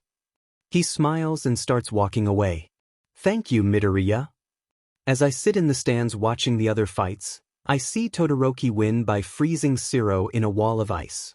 Kaminari wins by electrocuting the entire stage. Ida wins after Hatsum uses him to show off her inventions. Toga wins after transforming into Kirishima by drinking his blood, then swooning Ishido and knocking her out. Tokoyami wins against Yaoyorozu by knocking her out of the ring, and Kirishima and Tetsutetsu's fight ends in a draw. Now it's Ochako's turn against Kaken. I need to check on her. I reach her waiting room and see Ida there too. Hey Ochako, I say. Hey, Izuku, she replies, looking a bit nervous. Are you okay? Yeah. Just a little nervous. I mean, I'm going to be fighting Bakugou. He is very strong. I'm sure there's a part of him that doesn't want to hurt a girl. Ida says, oblivious. No. He'll fight all out no matter the opponent. Besides, he has no part of him like that. 90% of him is just anger. What's the other 10%? Ida asks. Angrier. I'll be fine, Izuku. I know he won't hold back against me, and I don't want your help. I've relied on you too much since we got into UA. The battle trial, the UFA. I have to do this on my own. Right now, we're rivals. I'll see you in the finals. Alright. Good luck. Alright. This is our last fight of the first round. On one side is the gravity-defying girl, Ochako Uraraka. On the other side is the explosive Katsuki Bakugou. Aren't you supposed to be unbiased? I mutter. You better not hold back against me, round face, Bakugou warns. Let the match begin. I rush at Bakugou, my training with All Might and Izuku making me faster than I was in middle school. I just need to touch him to win. I get close, but he sends an explosion my way. I'm knocked back but manage to land on my feet. Come on. Is that all? I thought you were better than this, considering you're friends with that useless guy. I felt anger surge through me as I charged at him again. He unleashed another explosion, but I managed to dodge just in time. However, he was too quick and knocked me back with another blast. Is that all? I thought you were stronger than that, I taunted, trying to provoke him. His expression darkened, and we rushed at each other once more. He threw another explosion, and I was knocked down again. But I refused to stay down. I got back up and charged at him again. He unleashed explosion after explosion, but I kept getting back up. Then I realized I had to change my strategy. You're not dead yet. Good. Thank you, Bakugou. Now I have a chance to win. He looked at me, confused, then glanced up. I noticed the floating rubble above the stage, remnants of his previous attacks. I decided to use that against him. Release. I rushed at him, decreasing my own gravity to move faster. I'll win. I'll win for my parents. And become a hero like you, Izuku. As I got close, Bakugou created a massive explosion that obliterated the rubble, sending me flying back. I looked up, fear gripping me. That was my only plan, and it amounted to nothing. I didn't even graze him with a pebble. That was close, I muttered, getting back on my feet. I knew I couldn't beat him, but that wouldn't stop me. I had to win for my parents, to give them the life they deserved. I wanted to prove to Izuku that I could be a hero by his side. It's time to get serious. Uraraka. I started to run, but exhaustion hit me and I stumbled. No, I have to keep going. Mom, Dad, Izuku. I have to win. When I grow up, I'll become a hero and help you and Mommy. I'll see you in the finals. I fought the urge to pass out for as long as I could. Daddy. Izuku's POV. Watching Kaken fight Ochako like that made me angry, but I had to stay calm. She had come so close to winning. I rushed to check on her, only to run into Kaken. Hey Deku. That was your plan, wasn't it? You're the one who gave her that idea, he accused. No. That was all her plan. She came up with that on her own. Now, if you'll excuse me, I'm going to give my time to someone who deserves it. I made my way to her waiting room. Hey Ochako. How are you doing? I'm fine, she replied, forcing a smile. Ochako. I gave her a stern look. She realized I could see through her facade. She got up, rested her head on my shoulder, and began to cry. I wanted to win. I had to win for my parents. Now I can't do anything. I tried so hard for them. I only want what's best for them. I'll never be a great hero if I can't make it far enough. Stop saying that. You'll be a great hero. You made Kaken call you by your name for the first time ever. That meant he acknowledged you as a worthy opponent. If you can make him see you that way, then I'm sure any agency will see you as a great hero. Thank you, Izuku. We stayed like that for a while, with her crying on my shoulder as I comforted her. She lifted her head and looked at me. Thank you for being here for me, Izuku. That's one of the reasons I love you. I love you too, Ochako. We leaned in, our lips connecting briefly before she pulled away. I looked at her, confused. You can have the rest of that as your prize if you come in first. You're the worst, I said, and we both laughed. Izuku Midoriya, come to the stage. Your match will start soon. I've got to go. Wish me luck. You won't need it. As I walked to the stage, I spotted someone unexpected. Endeavor. Oh, you're Midoriya. The one with the fire quirk. And the strength-enhancing quirk, I added, but he didn't seem to care. Listen. I have trained Shoto to be the ultimate weapon against All Might. He's in a rebellious stage right now. But that fire quirk of yours should set him straight. So don't you dare hold back. I felt disgusted and started to walk away, but not before saying one more thing. Endeavor, maybe you should reflect on why your son started acting like this. Maybe you'll understand why he's in this rebellious stage. I made my way to the stage.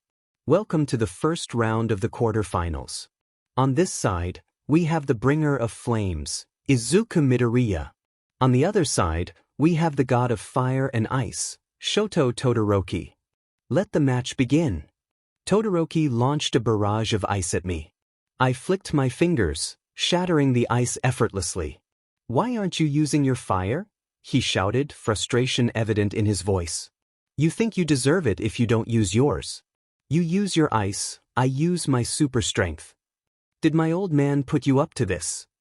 Now I'm mad. He sent more ice my way, but I easily deflected it. Todoroki got closer, sending another wave of ice. I dodged and countered, but he managed to freeze part of my left arm. I noticed something. Todoroki's movements were slowing down, as was his quirk. He was becoming covered in frost. Of course, you can't use your ice all you want, can you? If you use too much, you get slower and weaker. And your fire half helps with that weakness, doesn't it? He flinched, but I could see he was determined. Use your fire. I urged him. He sent another barrage of ice, but it was slower and smaller. I dodged to the side and rushed at him, landing a punch to his gut. He staggered back but regained his footing. If you don't use your fire, you'll just be denying who you are. I don't want to be like him, Mom. I don't want to be someone that hurts people. Shoto, you still want to be a hero, don't you? Shut up. He unleashed another ice barrage, but I jumped over it, landing another punch on his face. I just can't take it anymore, Mom. The children are becoming more like him every day. And Shoto's left side. Sometimes I look at him and all I can see is his father. I hate it. I can't raise him anymore. I have to leave. Mama. Where's Mom? She hurt you, so I had to put you away. That woman hurt my masterpiece. Now she's in a hospital where she can't hurt you. It's all your fault. You're the reason she hurt me. I refuse to use his power. It's yours. Your quirk, not his. Todoroki flinched at those words. Yes, children often inherit quirks from their parents, and even similar power sets. But the most important thing about a quirk is what you make of it, regardless of your history. You decide how to use it. That is what I mean when I say, I am here. Only you can decide to become a hero, nobody else. Take that to heart, kids. You got it. Shoto, you do still want to become a hero, don't you? Just remember, stay true to yourself. He realized how much he had forgotten. You're not a prisoner of your lineage. It's okay to use your power to become who you want to be. As the music swelled, Todoroki's flames began to burst from his left side. Whoa, is that? He's using his fire, Uraraka said as the flames reached the crowd. He's using his father's power. Midoriya, don't tell me you were trying to save young Todoroki. You're helping your opponent, even though you want to win this. Now who's messing around? I wanted to. I'll be a hero. Yes, Shoto. Endeavor yelled at the top of his lungs. Have you finally accepted your purpose? Yes, very good. This is the dawn of a new era for us. With my blood in your veins, you will surpass me. You will live up to the reason I created you. Endeavor's words were surprisingly encouraging, a stark contrast to what one might expect from a father. Amazing! I've shown you mine. Now it's time to show me yours. All right, you asked for it. With flames cascading from his back down to his arms, Todoroki prepared for his next move. That's enough, Midnight. One of them could be killed. His body won't keep up. Todoroki unleashed his biggest barrage of ice, and Midoriya jumped over it toward him. Come at me with your full power, Todoroki. Todoroki used his fire to melt away all the ice around them. I see now, Midoriya. Thank you. They both unleashed their attacks, resulting in an explosion that sent Midnight flying and created a huge gust of wind that blasted at the audience. Everyone waited for the dust to settle to see who the winner was. When it cleared, the announcement rang out. Izuku Midoriya wins. Midoriya stood near the edge of the ring, while Todoroki lay passed out against the wall of the stadium. The crowd erupted. In cheers, celebrating one of the greatest battles in sports festival history. Midoriya then collapsed from exhaustion after overusing his fire quirk. Izuku's POV.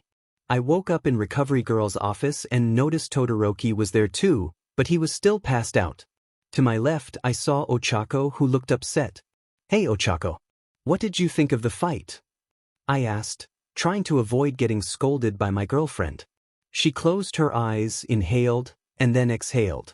Izuku, I get why you pushed yourself like this, and I'm proud of you. But you still went really far. Just try to be more careful next time, okay? She seemed surprisingly calm. I promise, Ochako. There you are. I looked past Ochako to see All Might at the doorway. Hey All Might. What's up? I'm not here for small talk. I'm here to tell you I'm proud of you. You managed to save young Todoroki from the shackles of his father.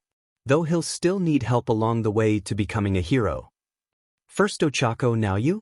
What? Is Kaken going to come through the door and say he's proud of me? We both laughed at that impossible idea. I was given the okay to leave and watch the rest of the fights unfold. Ida won his match against Kaminari. Tokoyami triumphed over Toga. Kaken defeated Kirishima. Now it was my turn to fight Ida. I won by using full cowling and knocking him out from his blind spot. Kaken won against Tokoyami by exploiting Dark Shadow's weakness. Finally, it was time to face Kaken. I knew he had grown stronger since the battle trial, so I had to be careful. Now it's time for the final round. Why don't you take this one, mummy man? On the left, we have Izuku Midoriya. And on the right, we have Katsuki Bakugou. That wasn't very impressive. Shut it, I'm tired. Let's get this over with so I can sleep. I'm not going to hold back, Kaken. And I know you won't either. I'm going to defeat you this time, Deku. Begin. We rushed at each other, propelling ourselves with our quirks. We landed hits on each other and were sent back. I got up and used full inferno. I've been training just to counter that, Deku. I didn't understand what Kaken meant, so I ignored it and charged at him. But he somehow caught up with me and landed a punch on my face. I've been training with Ida just to counter your speed. Now I'm going to defeat you. So he trained with Ida. That explained how he was able to read my movements. I got up and activated one for all at 15% with pyrokinesis. Full inferno 15%. I rushed at Kaken and he charged too. We collided and he landed a hit, but I manipulated the explosion and sent it back at him. We repeated this several times until we grew tired. That's it. For years you refused to fight me. You've always thought you were better than me. I'm the only one who deserves to be number one. You're weak because you never used your quirk against me. I'll win no matter what, Deku. I saw slight tears in his eyes as he propelled himself into the air, spinning toward me. He's using an ultimate move. I'll use mine that I've developed. Howitzer. Inferno. I charged my fire around me. Impact overdrive. I blasted him with everything I had, creating a massive explosion. I lay on the ground, looking up just enough to see Kaken also on the ground. Is it a draw? Present Mike asked. Let's see if one of them can get up within 5 minutes. If not, we'll call it a draw and decide the winner another way. I tried to get up, but my body felt like it weighed 1,000 pounds.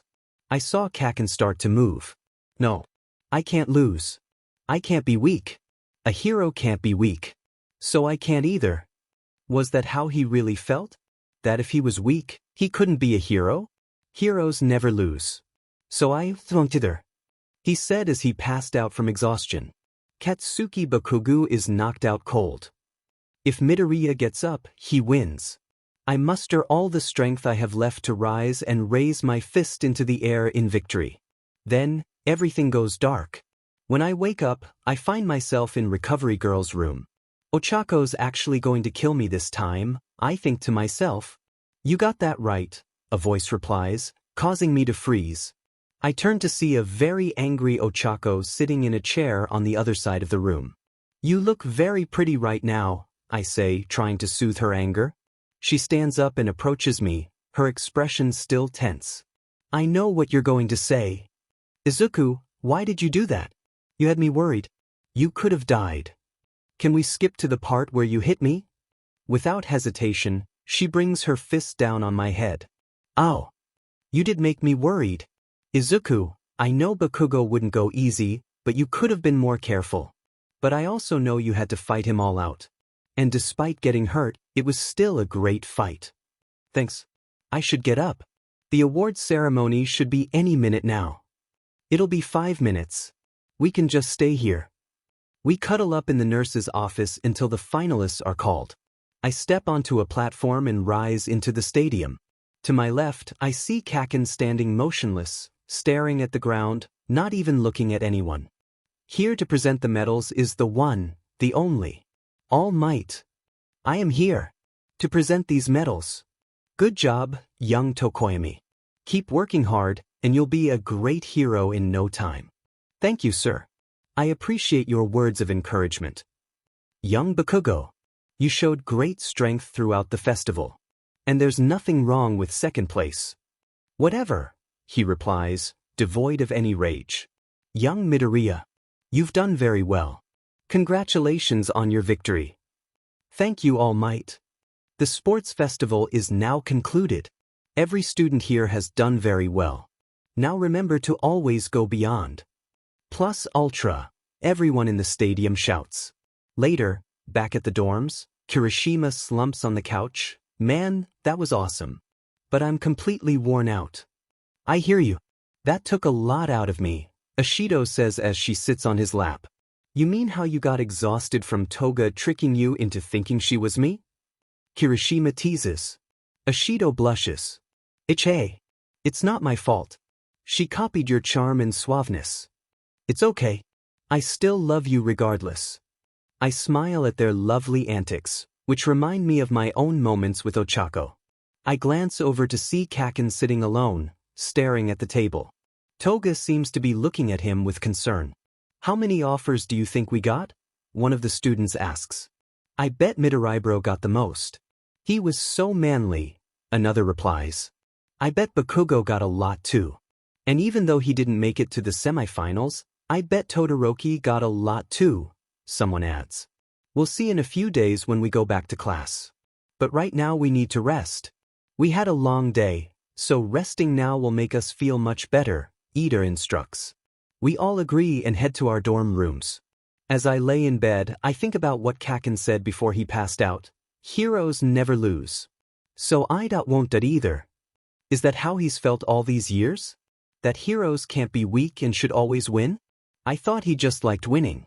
I guess his loss today really affected him. My thoughts are interrupted by a knock on my door. Who could that be? I open the door to find Ochako in her pajamas. Oh, Ochako? What are you doing here? In the boys' dorms? At night? She gives me a sly grin and pushes me back into my room and onto my bed. I seem to remember promising you something if you won the sports festival. I suddenly recall her promise and feel a bit flustered. So, here's your reward. She leans down and our lips meet. Kiss back, pouring all my passion into it. We engage in a gentle dance, and I let my tongue enter her mouth. She responds with a soft sound, moving closer. We continue this for several moments until we both need to breathe. We pull away, gazing at each other, admiring every detail. Hey, since you're here, do you want to stay the night? I ask. She blushes and smiles. I'd love to. I lift the covers so we can both get under them. Ochako nestles her head in the crook of my neck, and we wrap our arms around each other. This feels right, like I was meant to experience this comfort. I love you, Izuku. I love you too, Ochako. We drift off to sleep in each other's arms, and I wouldn't have it any other way. Later, Bakugou lies on his bed, staring at the ceiling, reflecting on the sports festival. I lost. Even after all that training to counter everything he could throw at me, I still lost. A knock interrupts his thoughts. Who is it? It's Toga. Toga, he replies, confused. Pigtails, she says, a hint of annoyance in her voice. Oh, what do you want, extra? I just wanted to talk. He sighs. Fine, come in. She enters, and he makes room for her on the bed. What did you want to talk about? He asks, noticing her worried expression. Are you okay? What the hell are you talking about? I'm great. Don't give me that. I've noticed you've been down ever since you lost against Midoriya. He feels anger rising. Listen, if I wanted your help, I would ask for it. But I never need anyone's help because that's a sign of weakness. And heroes are never weak. Is that why you're upset? Because you think you're weak? I lose it. Of course not. I'm the best. That nerd just got lucky. Did he get lucky at the battle trial? Did you just come here to rub in the fact that I lost? Of course not. I came here because I heard what you said before you passed out. Do you really think you're weak if you lose? A hero should never lose. All Might never loses, so I shouldn't either. He's the best, so if I want to be the next #1 hero, I have to be too. She looks at me with shock. So you're broken? Destroyed by the fact that within just a few weeks, you've lost twice, and to the same person. Like I said, he just got lucky. There's no such thing as luck when it comes to a fight. And you know that, don't you? She's right. How does she know me like this? What's your game here? Why do you want to help me? I just thought that you could use a friend. And that I could use one too. Aren't those other extras your friends? I meant a friend for me. Back before UA, I didn't have any friends. They stayed away from me because of my quirk. They called me a villain just because I have to drink someone's blood to use it. So I thought if I came to you, people would treat me differently and I would finally have a friend. She sounds like Deku. But she didn't even have one friend, unlike Deku since he's had round face. I look away from her. You shouldn't try to be my friend. I used to bully Deku for the same reason. Then it just turned into me trying to provoke him into losing it and using his power. I thought he was weak for never fighting back. But now, listening to your story, I don't know if I'm even cut out for friends, much less being a hero. I've lost twice to the same person I've bullied for 11 years. I'm weak. Nothing will change that. There's silence for a little bit. Then I feel her hands cup my face, pulling me to face her. You know what the one good thing about losing is? You can learn from it. You did lose to him. But you took what you learned from the battle trial and trained to fight his speed and strength. Now that you lost to him on an even playing field, you can learn from that and next time you fight, I know you'll win. She actually believes in me? Fine, you proved your point. Now get out of my room. She starts to leave until she comes back and kisses me on the cheek. You don't have to be alone. You'll have your friend, Himiko Toga, supporting you. She then leaves, and I'm left alone with a slight blush on my face. I put my hand on the cheek she kissed. Himiko Toga, I'll look forward to getting to know her more. I then go downstairs to get something to eat. Toga's thoughts swirl in her mind. I can't believe I just did that. He didn't say anything about it, so I hope he's not mad. I think about what he said. I used to bully Deku for the same thing. I hope he doesn't treat me like that. But he doesn't seem like that bad of a guy to me.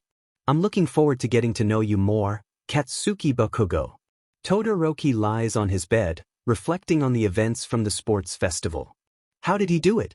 How did 5 words get me to use my fire? Midoriya, you truly have a talent for helping people. I'm glad that I can consider you a friend. He smiles at the thought. There is someone else he's wanted to become friends with since the year started, Momo Yaoyorozu. He thinks he might need some advice on how to open a conversation. He goes to Midoriya's room to see if he's there. I need advice on how to become friends with her. He knocks on the door, but no one answers. He heads downstairs to see if Midoriya might be there. When he arrives, he sees Ishido taking a nap on Kirishima's lap, and Kaminari doing some kind of dance with Shiro. Yaoyorozu is reading a book far away from the others. He approaches Kirishima to ask where everyone is. Hey Kirishima? Where is Midoriya? He and Uraraka are visiting their parents. So is everyone that isn't down here. Except for Bakugou. He's in his room. When I asked him why he didn't want to see his parents, he just responded, "Keep that witch away from me." Todoroki sighs. I guess I have no choice now. I need your help with something. Kirishima gives him a puzzled look. Sure. What's up? Todoroki whispers so Yaoyorozu can't hear him. I need help with becoming friends with Yaoyorozu.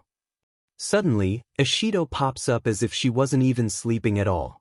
Todoroki, you want to be friends with? He quickly puts his hand over her mouth to silence her. Shut up. I don't want it to be weird. I'm not a very social person. It wasn't until a few days ago that I actually made a friend. I was going to ask him for advice, but he's not here, and I don't want to possibly interrupt him while he's with his parents. That's understandable. Don't worry.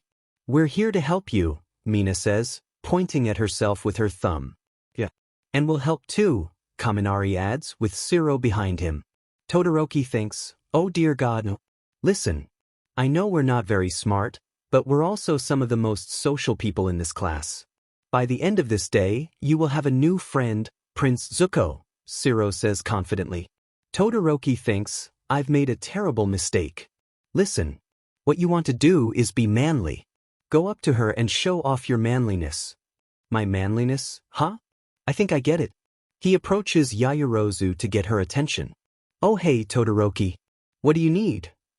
He takes off his shirt. This is my manliness. She turns red and just runs off. Maybe I should have done the other manliness. Kirishima looks at him, dumbfounded. That didn't work. That's not what I meant by manliness, he replies. Kaminari comes up and puts his arm around Todoroki. Hey, my turn. Listen man, I know my way around the ladies. You just need to use a simple line.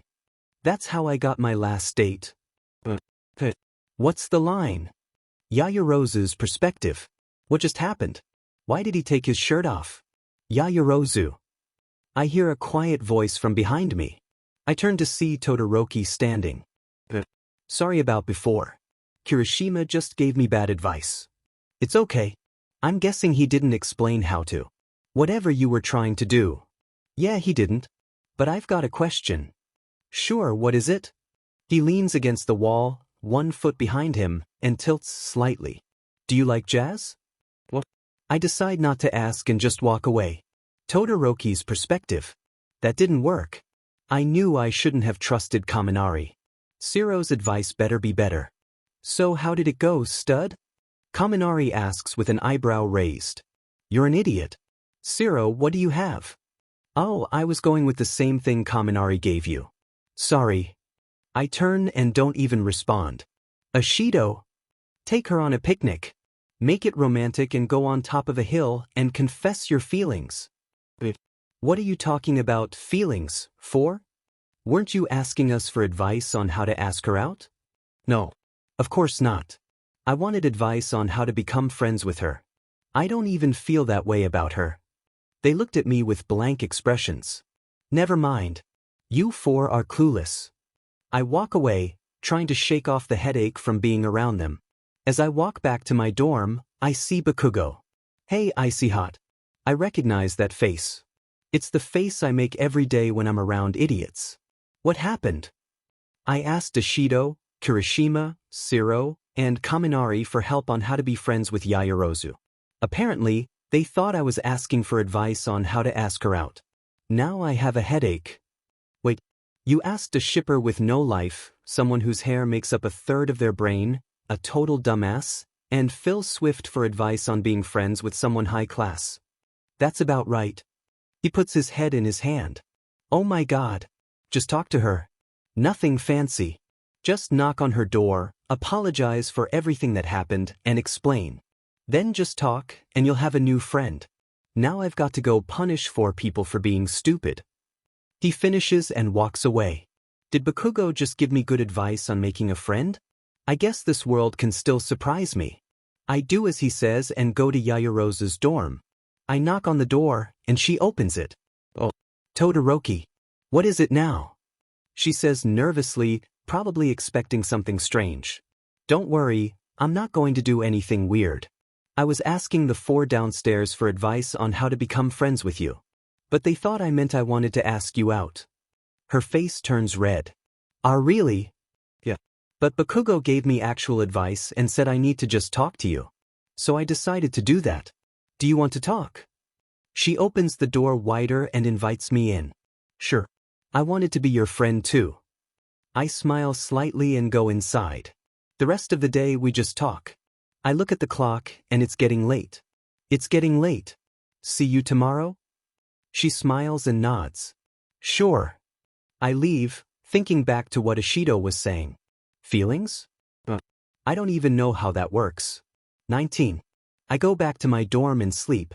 Yaoyorozu's perspective. I finally became friends with Todoroki. Why do I feel warm in my chest? I'll have to look it up later. I lay on my bed and drift off to sleep. Kirishima's perspective. I'm sitting on Mina's bed, and she's not happy about the events that unfolded earlier. She's stomping around the room in frustration. I can't believe Todoroki didn't want to ask out Yamamo. Can you believe it? Calm down, Mina. Not everyone you ship is meant to be together. She turns to me and gives me a fierce glare. I panic and try to think of something to calm her down. What I mean is, maybe not everyone on your ship list feels the same way. You thought I liked that one girl in our class back in middle school. She calms down and sits next to me. I guess you're right. But they just go so well together, don't you think? Yeah, but they might like someone else. Or no one at all. Okay, let's not go too far. Let's just rest here next to each other. But I'm getting tired anyway. We get under the sheets, and Ashido rests her head on my shoulder. I love you, Eiji. I love you too, Mina. Todoroki and Yaoyorozu. Maybe one day. I probably shouldn't tell her that I saw him coming out of her room on our way here. I finish my thoughts and go to sleep. Chapter done. Next chapter is going to be the hero killer arc. I wanted to do a few more fillers, but I can't think of anything. Thanks for reading and remember to go beyond. Plus Ultra. Chapter end. Izuku's perspective. The week after the sports festival ended, classes started back up. Ochako and I had fun hanging out with Ida and some of the others. Apparently, Toga started talking to Kaken, and he didn't yell at her or call her useless. I asked her what she did. She said she just talked to him. It's that easy? Todoroki and Yaoyorozu became great friends while Ochako and I visited our parents. Now I can't wait to see what Mr. Aizawa has in store for us today. What do you think we're doing today, Sue? Ochako asks Azui. I don't know. Maybe we'll do more hero training. I doubt it. Mr. Aizawa said that he'll have something special for us relating to the sports festival, Ida says with his air chops. Everyone sit down. You should have learned this by now. Aizawa comes in without his usual wrappings and his typical, dead inside, look. Today you are going to be looking at nominations given by hero agencies after the sports festival. You were nominated by hero agencies that were watching the festival, and you have to choose one of those agencies to go to. Here are your nominations. Behind him, a row of tally nominations from hero agencies appears. Izuku Midoriya, 5,865. Shoto Todoroki, 4,123. Katsuki Bakugou, 3,556. Tokoyami, 360. Ida, 301. Kaminari, 272. Yaoyorozu, 108. Kirishima, 68. Uraraka, 20. Siro, 14. Midoriya got the most nominations. It makes sense since he's the one that won, Kaminari says. But look at Bakugou and Todoroki's. It's not at all like how they were placed in the sports festival, Sue says. Perhaps it's because of the attitude Bakugou displayed during the tournament, Tokoyami adds. Oh yeah, if they can't handle me, then they're weak. Kaken exclaimed, his frustration evident. Come on, Bakugou, calm down, Toga urged, trying to soothe him. Fine. That worked. Those who weren't given a nomination can still find an agency to intern at. But for now, it's time for something important. The door slid open, and Midnight entered the room. You need hero names. I requested that Midnight come in to evaluate your hero names because I honestly don't care what you call yourselves. Now hurry and keep it down while I nap, he said, settling into his sleeping bag. A hero name is important for heroes. It has to represent your quirk and personality. Our names are what the public sees us as and recognizes us by. I'll give you all 15 minutes to come up with a hero name, and if you have one, come up here and show us. Everyone focused harder than Izuku had ever seen, most of them. Aoyama was the first to step up.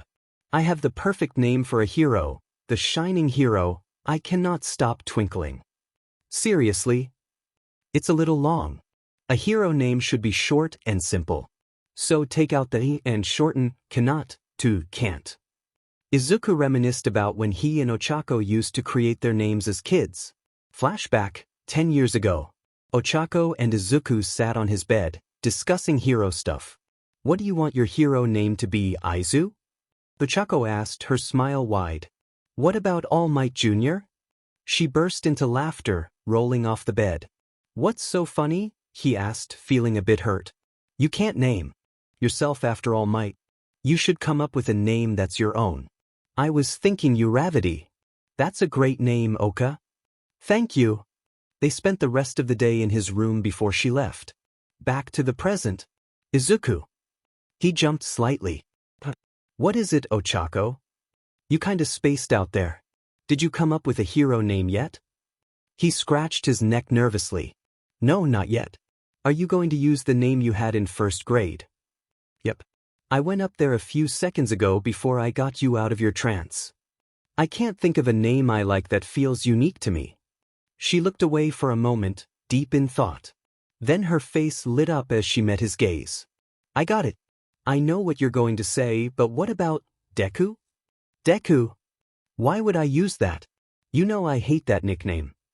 I know it means useless, but it also sounds like the word for to be capable of. So it doesn't have to mean useless. To be capable of.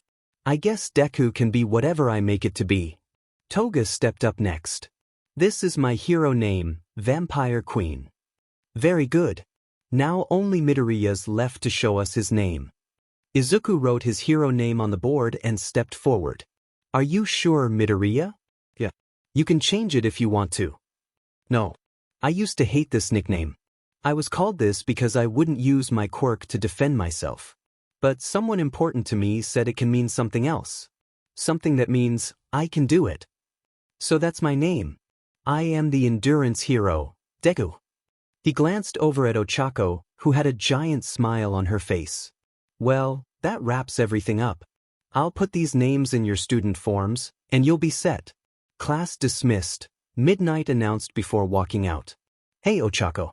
Do you want to hang out at my dorm? He whispered so no one else could hear. Actually, can we hang out at my dorm? I feel a little uncomfortable with all the All Might statues staring at me. Sure. We can do that. As they prepared to leave the classroom, All Might appeared in front of them, leaning down. I am here. In a bizarre position. All Might? What are you doing here? I need to speak with you in private. Meet me down the hall.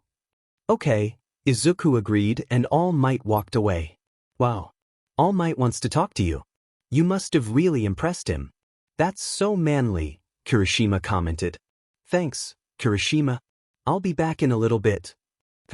See you then. Izuku walked down the hallway until he saw All Might. Hey All Might. What did you want to talk to me about? Young Midoriya. I know how many nominations you've received, but I actually have someone who wants to be your instructor. What do you mean? Well, you see, my MSDR's predecessor saw you at the sports festival and contacted me. I haven't talked to him in a while. I sometimes forget to put him on the list of people who know about One for All. I was being very ignorant. Oh, he's going to be so angry at me. Anyway, here's the name and address of his location.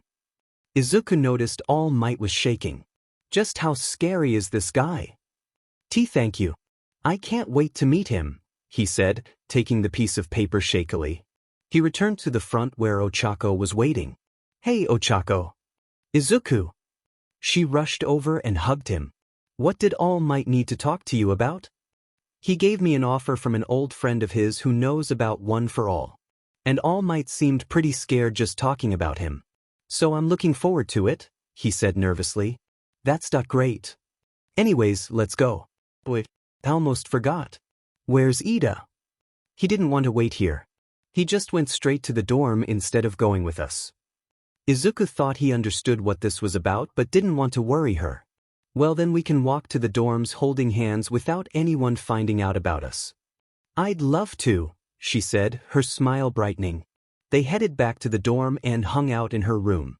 As darkness fell, they decided that Izuku would stay the night, just like they had been doing for the past few nights. Good night, Tato. I love you. I love you too, Izuku. They closed their eyes and slowly drifted off to sleep. Plus Ultra. Chapter End. Izuku POV. Izuku, Ochako, and Ida were on their way to the train station for their internships. Izuku was excited to intern with Gran Torino, a friend of All Might. Ochako was set to work with the battle hero, Gunhead, while Ida was interning at Manuel's office, a normal hero. Hey Ida. Are you okay? We're your friends. We're here for you, Izuku asked, recalling the recent events concerning Ida's brother. I'm fine. I just need to focus on this internship, and I'll be back as good as new, Ida replied, offering a composed smile before heading off to catch his train. Izuku felt a twinge of concern. I want to believe him, but I can't shake this eerie feeling. As he spotted his own train, he turned to his friends. I guess this is where we part ways. I'll see you when I get back. You better be able to kick anyone's butt when I return, he smirked. Ochako chuckled. And you better not get into trouble with All Might's friend. Touché, he replied, leaning in to give her a quick kiss on the lips. See you later. Love you. Bye, Izuku. Love you too. Time skip. Upon arriving at the address All Might had given him, Izuku was greeted by a dilapidated building. He couldn't help but wonder how intimidating Gran Torino must be, especially if he could make All Might tremble. Opening the door, he was startled by a loud shout. He's dead. I'm alive, came the unexpected response. He's alive. Izuku exclaimed, his heart racing as Gran Torino stood up, clearly unbothered. I slipped and spilled my sausages. How clumsy of me. Who are you? Gran Torino asked, seemingly oblivious. Seriously? He wanted me here and doesn't know my name? Izuku Midoriya. From UA, Izuku introduced himself. Gran Torino's expression shifted as he recognized the name. Tashinori. Come on, old man. I have to make a call real quick, Gran Torino said, rummaging through Izuku's case. Hey, don't touch. This is impressive. You made it completely fireproof. Nice touch with the mask connecting to water pouches. I also see some equipment for using one for all, Gran Torino remarked, examining the gear. What? Is this the same old man from before? Alright, I want you to come at me only using one for all, Gran Torino instructed. Who are you again? He asked, seemingly confused. Izuku felt his irritation rising. Listen, old man. I don't have time for this. I came here to learn more about one for all and become better with it. All Might doesn't have much time left, and I need to MSTR it as quickly as possible. If you won't help me, I'm just going to leave instead of wasting my time. He turned to walk away, but Gran Torino remained silent. Crazy old man. This was a waste of time. I have to tell All Might that his friend has lost it. Suddenly, a gust of wind rushed past him, and Izuku looked up to see Gran Torino hovering above the door. I said to come at me with one for all, kid. Are you just going to make me wait all day or what? I saw how you used one for all at the sports festival. While impressive, you still need work. Now get your costume on, kid. I was a little shocked by his sudden change. Okay. I put on my costume and prepared for his training. I'm ready. Now how is this going to h? I felt a sharp pain in my back. You're too slow. Gran Torino started jumping off the walls and hitting me. One for all full cowling, 15%. I thought of how to catch him. Down and hid under a sofa. Trying to hide, are we? Nice try. I threw the couch up at him. He dodged and I took my chance. I jumped at him and just grazed his foot. Too fast. Too slow. He sent another kick at me and I got knocked back. Training is done for today. Let's eat and get some shut-eye. Training is done already? I guess I can't complain about not getting beaten up anymore. Ida's POV. I was out on patrol with Manuel in Hosu. I wished I could say it was an honor working alongside a pro hero, but I wasn't there for honorable reasons. I knew that what I was doing went against everything I had ever believed, but the hero killer had to be brought to justice. Hey, Ingenium. I looked at Manuel, breaking from my thoughts. What is it, sir? I know why you chose my hero agency, because it's in Hosu. I don't know what you're talking about, sir, I replied monotonously, playing dumb. Listen. Everyone knows about what happened to your brother. I get that you want to find the hero killer Stain and put him in prison.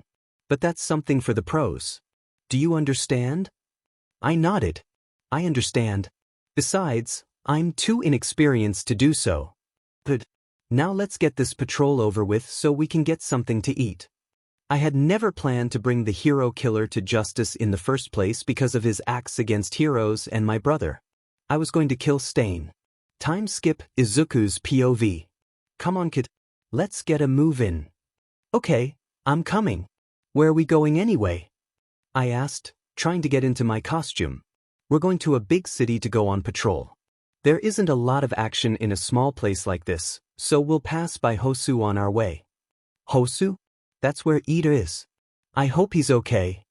Time skipped to the train station. We finally arrived at the train station and were on our way to our destination. I texted Ochako that Gunhead wasn't as intimidating as his big build would suggest. I also mentioned that Grand Torino was just as scary as All Might had said. I tried texting Ida, but he didn't respond. Must be busy on patrol. Suddenly, there was a loud crash. What the?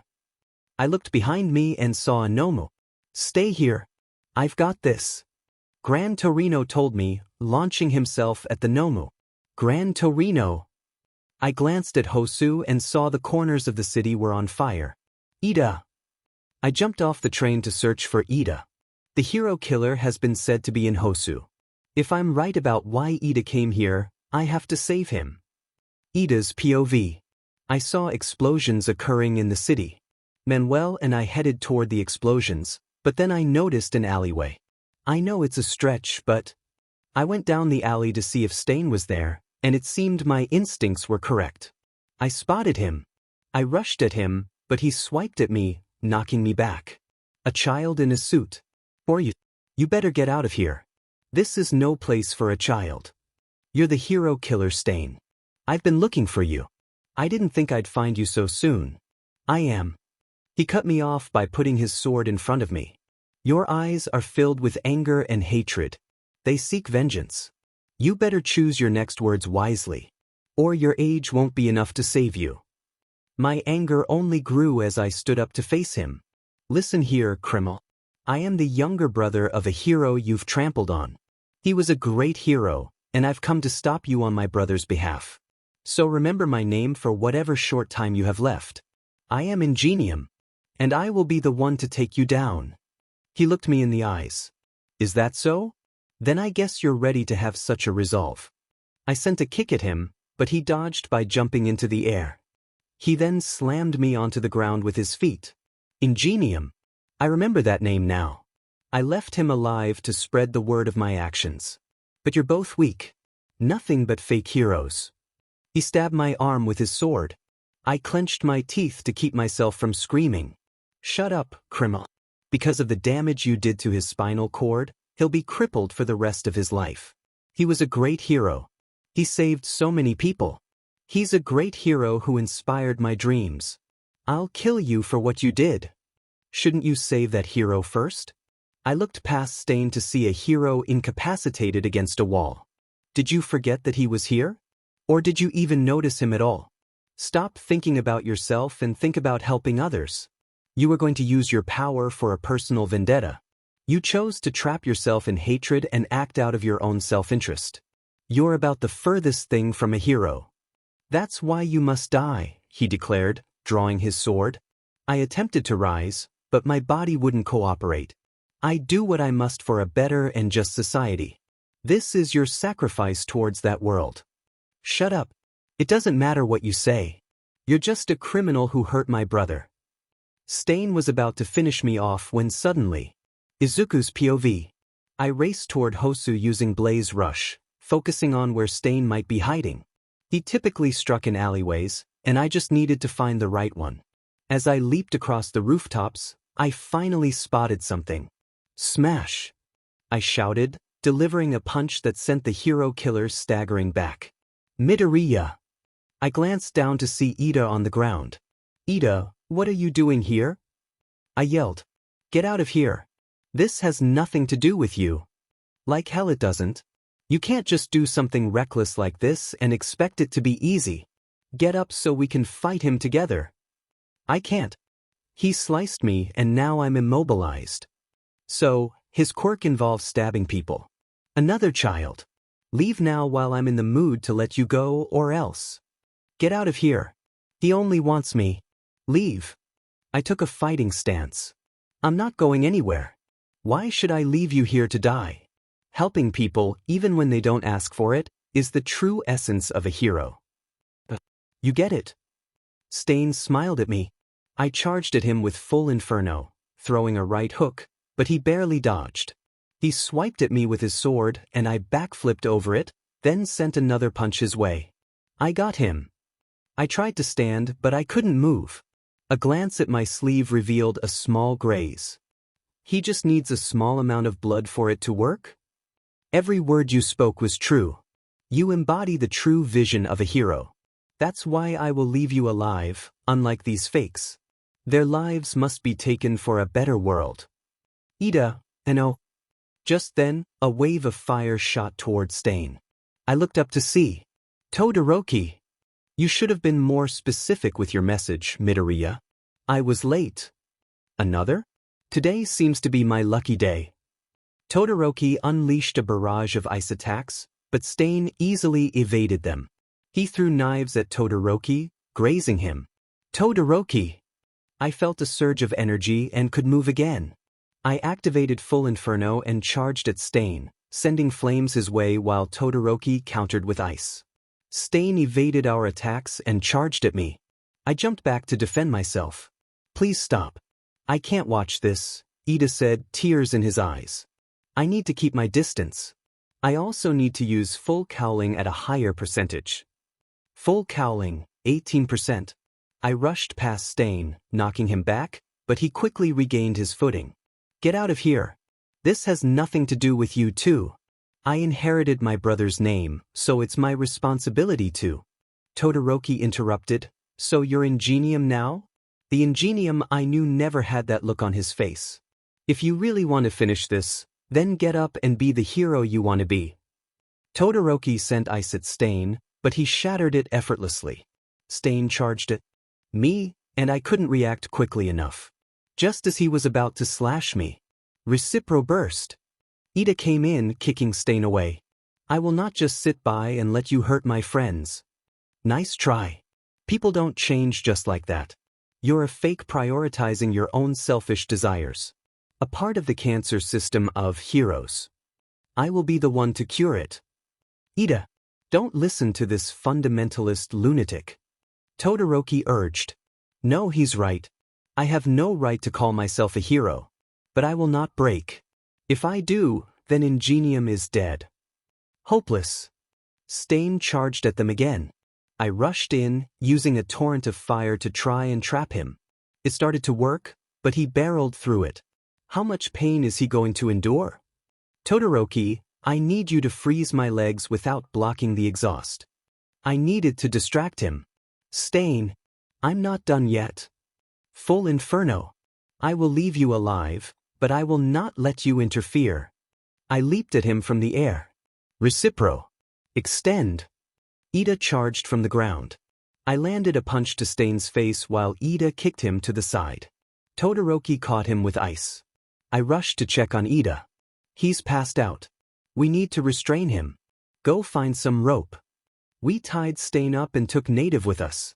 As we reached the end of the alleyway, I spotted Gran Torino. He kicked me in the face. Idiot! What are you doing here? I'm sorry, Gran Torino. I needed to help my friend. I don't know what happened here, but at least you're alive. I noticed other heroes arriving. This is the alley. Is that the hero killer? Yeah. We fought him saving Native. Where's Endeavor? Todoroki asked. He's still fighting those monsters. He's in pursuit of one right now. Midoriya, Todoroki, I'm sorry. It's because of me that you two were put in harm's way.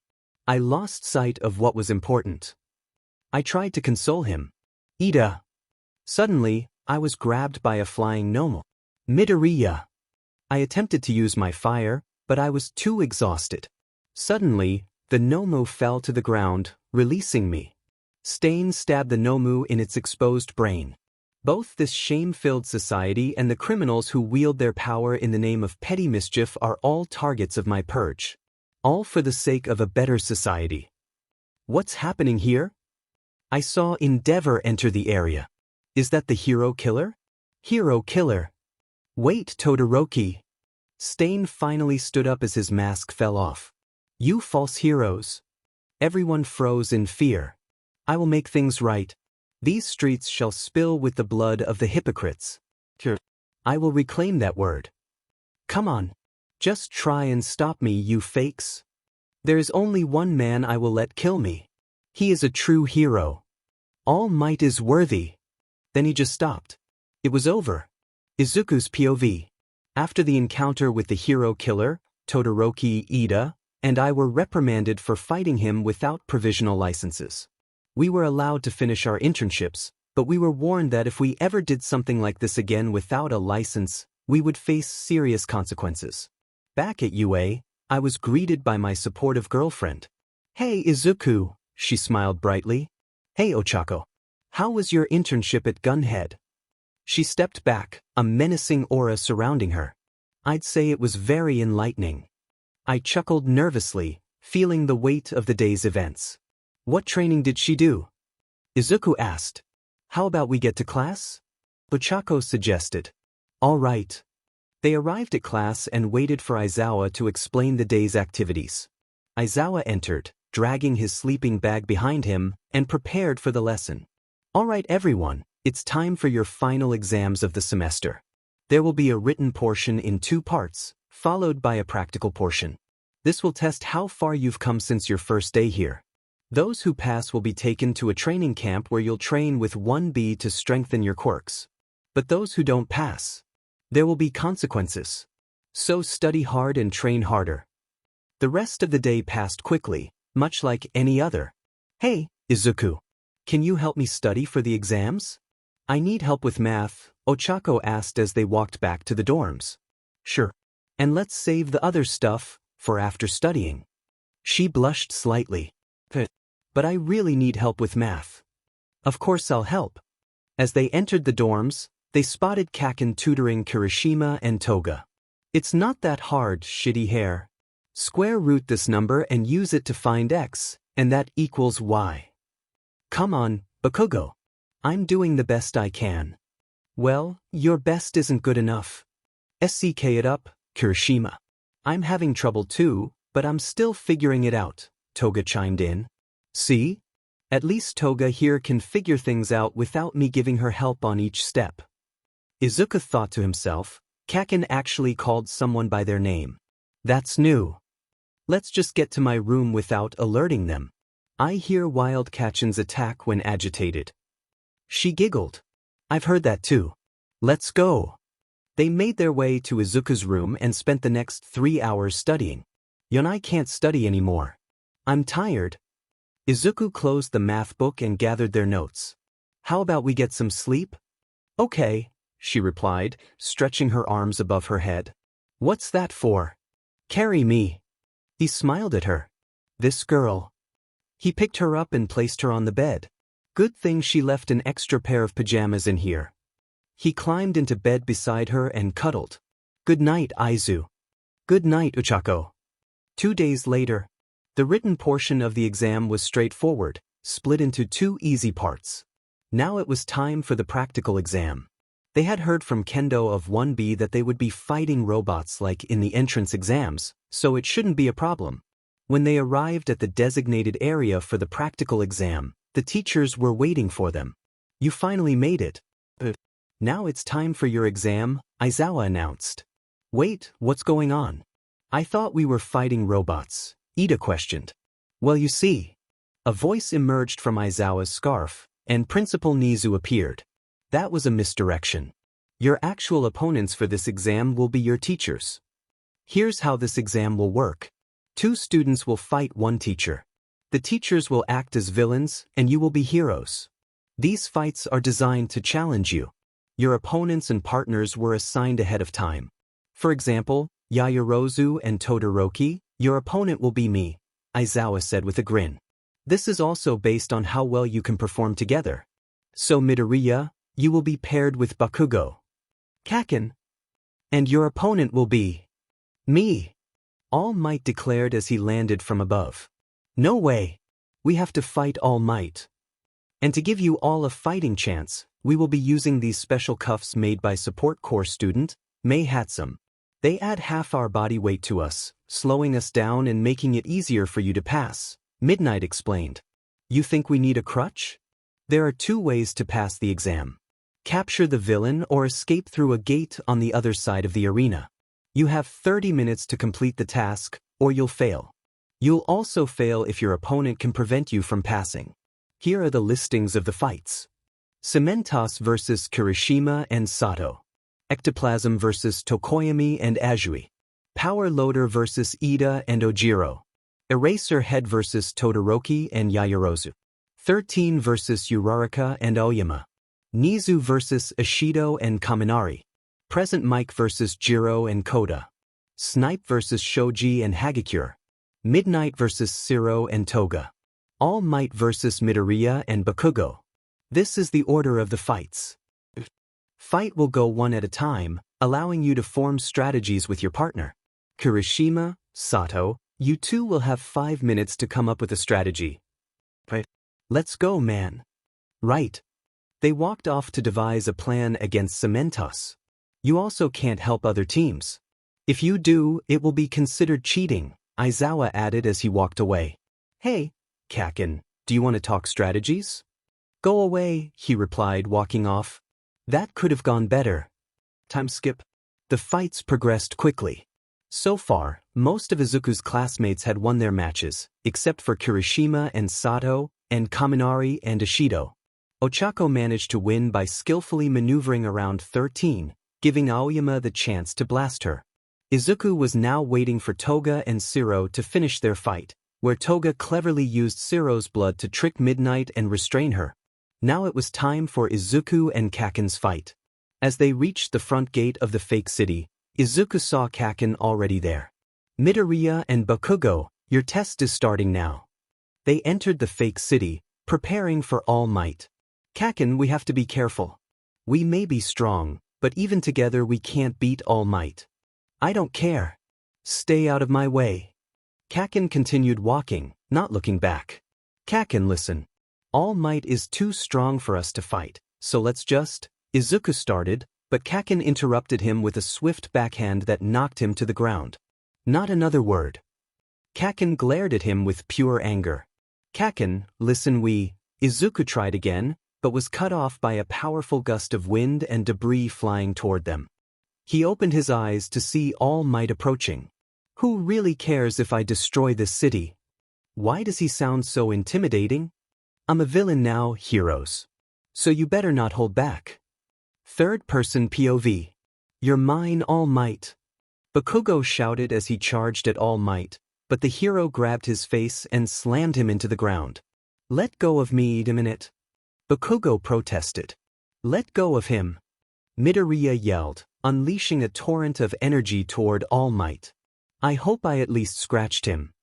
All Might charged through the energy and delivered a powerful punch to Midoriya's face. It's going to take more than that, young Midoriya. Midoriya activated full cowling and landed on his feet, determination in his eyes. He thought to himself, Demon. Too fast. I've got to get Kaken and get out of here. But if I try getting to him, All Might will just knock me back. What's wrong? I thought you were stronger than that. Where was that strength you had at the USJ? Do I need to hurt young Uraraka to get that power? All Might taunted. Midoriya felt a surge of anger. If you touch her, I swear I'll make you pay. Flames ignited along his arms as he launched a fiery attack at All Might. That was a good one. It actually stings a little. But it's not good enough. All Might countered, using a Carolina smash to disperse the flames. Hey, you JRK. I'm not done with you yet. Bakugou shouted as he launched himself at All Might. Ah, young Bakugou. I was wondering when you would get back up. All Might said, grabbing Bakugou and throwing him to the ground. Let go of me. Bakugou yelled. Let him go, All Might. Midoriya kicked at All Might with a blazing kick. Not bad, young Midoriya. But still not good enough. All Might replied, swatting Midoriya away. My turn. Bakugou began, but was interrupted as All Might punched him in the gut, sending him flying back. I can see why you're so angry, young Bakugou. Since the year began, young Midoriya has been able to beat you time and time again. But that doesn't mean you're weak. It means there's room to grow, and if you work together, you could be unstoppable. Shut up, All Might. If I need the help of a useless nerd like him, then I'd rather lose. Very well then. Have it your way. All Might raised his fist, preparing to strike Bakugou, but Midoriya rushed in, reaching Bakugou first. "Don't you dare say you'd rather lose than work with me," Midoriya insisted, picking up Bakugou and heading down an alleyway. "Let go of me." Bakugou elbowed Midoriya, breaking free. "Kaken, we can't beat him. You have to realize that. Everything we try could lead to defeat. And he's too fast to outrun. There's nothing we can do alone." Midoriya's words were cut off as Bakugou slammed his fist against the wall in frustration. "Fine. We'll do it your way. Here's the plan."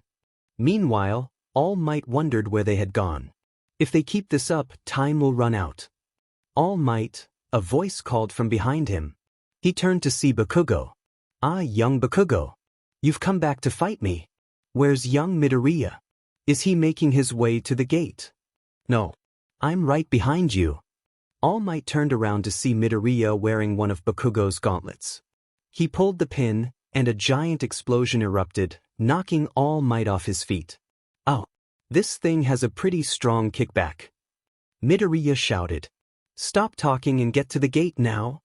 Midoriya and Bakugou made their way to the gate, determined to win. All Might should be here any second now. And when he does, I get to blast him with the gauntlets. Well, that I'd like to see. Just then, All Might appeared in front of them. Bakugou went to pull the pin, but All Might broke both gauntlets with ease. He slammed Bakugou to the ground, placing his foot on him, and grabbed Midoriya by the arm, lifting him into the air. "You did well, but now it's over." Midoriya thought, "He's too fast. He has strength and stamina I could never hope to surpass. He's not just powerful. He is power. He's the most unstoppable force on the planet." "Now it's over." "Not yet," Bakugou shouted, preparing an explosion. He unleashed a blast, sending All Might back. "Get to the gate. I can't use my explosions like this for long. It's why I designed my costume the way I did. Now move." "Right." Midoriya rushed toward the gate. "Oh no, you don't." Bakugou intercepted him, sending another explosion. All Might evaded it and grabbed Bakugou by the face, slamming him to the ground. "I'm sorry, young Bakugou. It pains me as your teacher to do this, but..." He paused as he saw Bakugou putting his hand on his forearm, using what little explosions he could to try and escape. "Go, you DMN nerd. I'll break myself before I ever accept defeat at your hands." Bakugou bit All Might's hand defiantly. "You got that?" "All Might," Midoriya shouted, and All Might turned to see Midoriya using full inferno, a fierce smile on his face. "Let go of him, All Might," Midoriya demanded, throwing one last punch at All Might, freeing Bakugou. Midoriya picked up Bakugou and headed toward the gate. Izuku Midoriya and Katsuki Bakugou have passed the exam. Izuku's POV. "I sat in Recovery Girl's room, getting checked on after the fight with All Might. Man, couldn't he have held back even a little? My back is killing me." The door opened and I saw Ochako. "Hey Ochako. I'm guessing you saw the fight." "Of course. All Might really went all out. I'm surprised he didn't accidentally hurt you guys." I chuckled at her words. "I'm just glad we even made it to the gate. Now that we both passed, we can go to the camp together." "Yeah." The door opened again, and it was All Might. "Greetings, young Midoriya.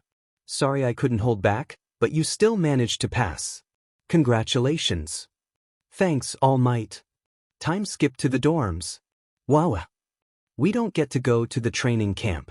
Life's not fair." Ashido cried. "It's okay, Mina. At least I'm here. You've got Kaminari and Sato. And summer school may not be so bad," Kirishima said, trying to comfort her. "I guess," she replied, calming down a bit.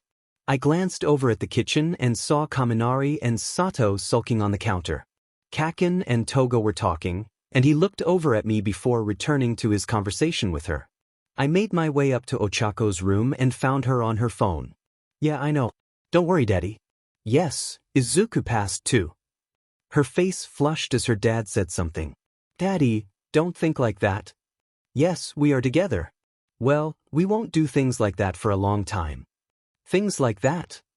She turned and saw me, her face turning even redder. I gotta go, Dad. Say hi to Mom for me. She hung up the phone. Hey, Izuku. Hey, Ochako. Please don't think like that. My dad was just joking. We won't do anything like that anytime soon. Not that I've been thinking we'll do that. It's just... Ochako, stop. It's okay. I was thinking about that one day too. But not for a long time. Maybe when we're married. Am married? She stammered, her cheeks flushed. Why yeah. I know that's a long time in the future, but I promise one day, I'll make you my wife. She smiled and moved closer. Can I consider that a proposal? I smiled and wrapped my arms around her waist. You can call it whatever you want. As long as you say yes, it'll mean the same thing. She leaned in closer, closing any distance between us. Of course, Izuku. Then I can't wait for our future, Mrs. Midoriya. Her eyes glistened with tears. Neither can I, Mr. Midoriya. We shared a tender kiss. Mina Ishido's POV. Come on, Ijiro. I definitely saw Midoriya come up this way, I urged my boyfriend, who seemed to be dragging his feet. Calm down, Mina. Even if Midoriya came here, I'm sure he's just here to see Uraraka. They are best friends after all. Best friends? Sure. But I just want to make sure he's not doing anything unusual. We arrived at Uraraka's room and quietly listened in on their conversation. Can I consider that a proposal? Proposal?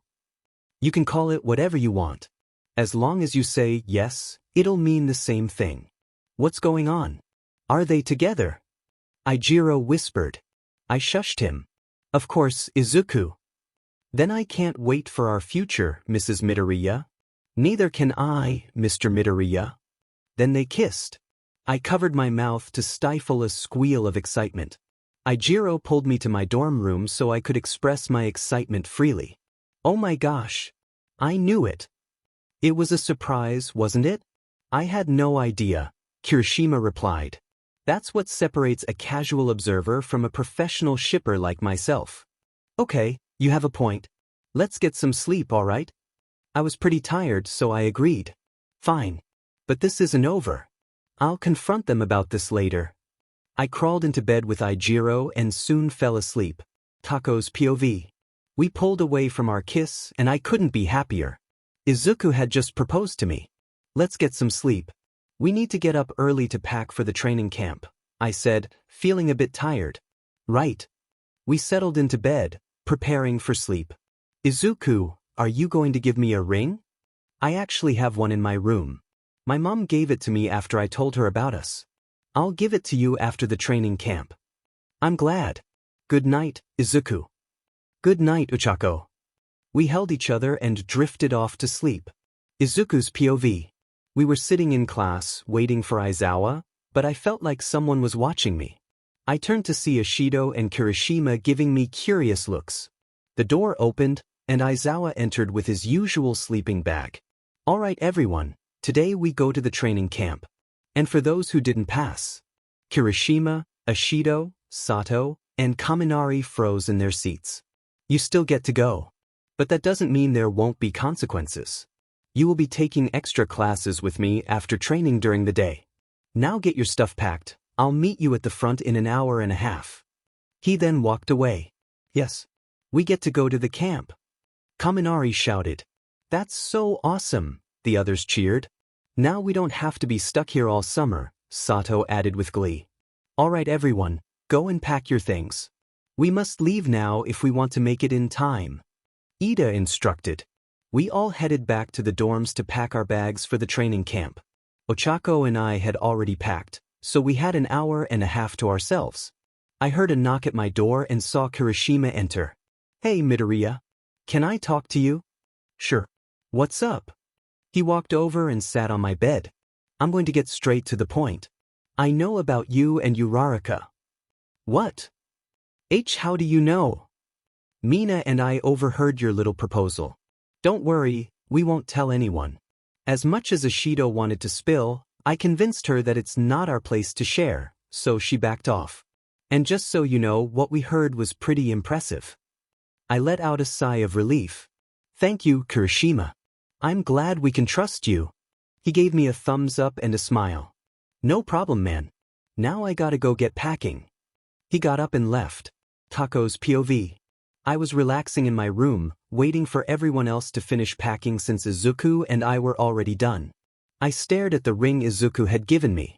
I couldn't love Izuku more than I do right now. Knock knock knock. Hey, Uraraka. It's me, Ishido. Can I come in? Sure. She entered and sat across from me. I really want to tease you about what I found out, but I want to see your face. I know that Midoriya proposed to you. Ijiro and I overheard you too. It was so cute. She knows. Don't worry. We won't say anything, so your secret is safe with us. It really was adorable though. She smiled and left. I picked up my phone and texted Izuku. Oh, Aizu, Kirishima and Ishido know about us. I know. Kirishima just told me. Oh, at least they won't say anything. We should head down now. Right. Time skipped to when everyone was done packing. Izuku's POV. We were on the buses heading toward the training camp. I was sitting next to Ochako, who was taking a nap. Kirishima and Ishido were across from us, giving us wide grins. I really wish we still had our secret. The bus stopped, and I gently woke up Ochako. When we got off, we saw two women dressed like cats. Those are the Wild Pussycats. A hero team that has saved many people. They've been around since we were kids. One of them, Pixie Bob, grabbed my face. We're not that old. I'm 18 years old at heart. All right everyone, calm down, the other one, Mandalay, said. Listen up. This isn't the camp. Over there is the camp.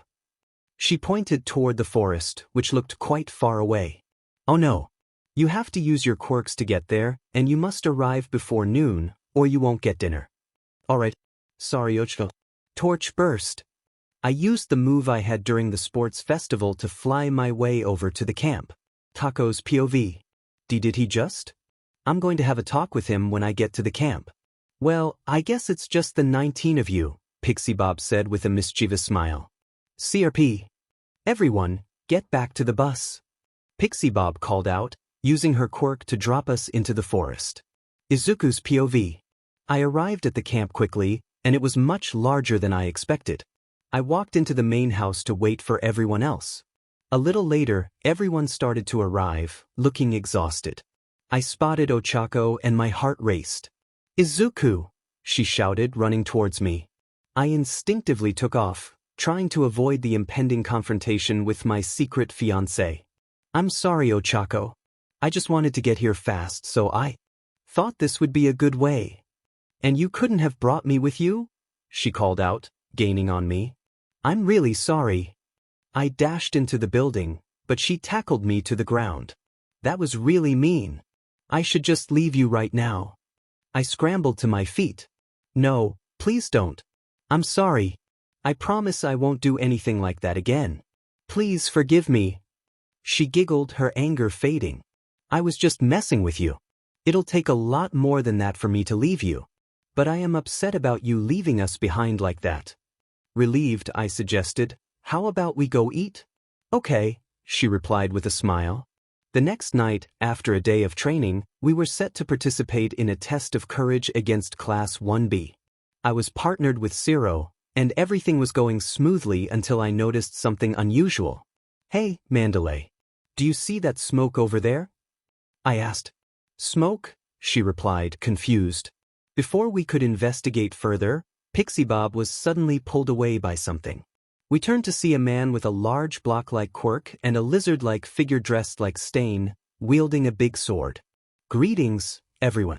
We are the Vanguard Action Squad of the League of Villains, the green-skinned man announced. The League of Villains? This is serious, I thought. Listen up. My name is Spinner, and this is Magna. We are here on a mission, and we will complete it. Now, we must decide which of you are heroes deserving to live, in accordance with Stain's convictions.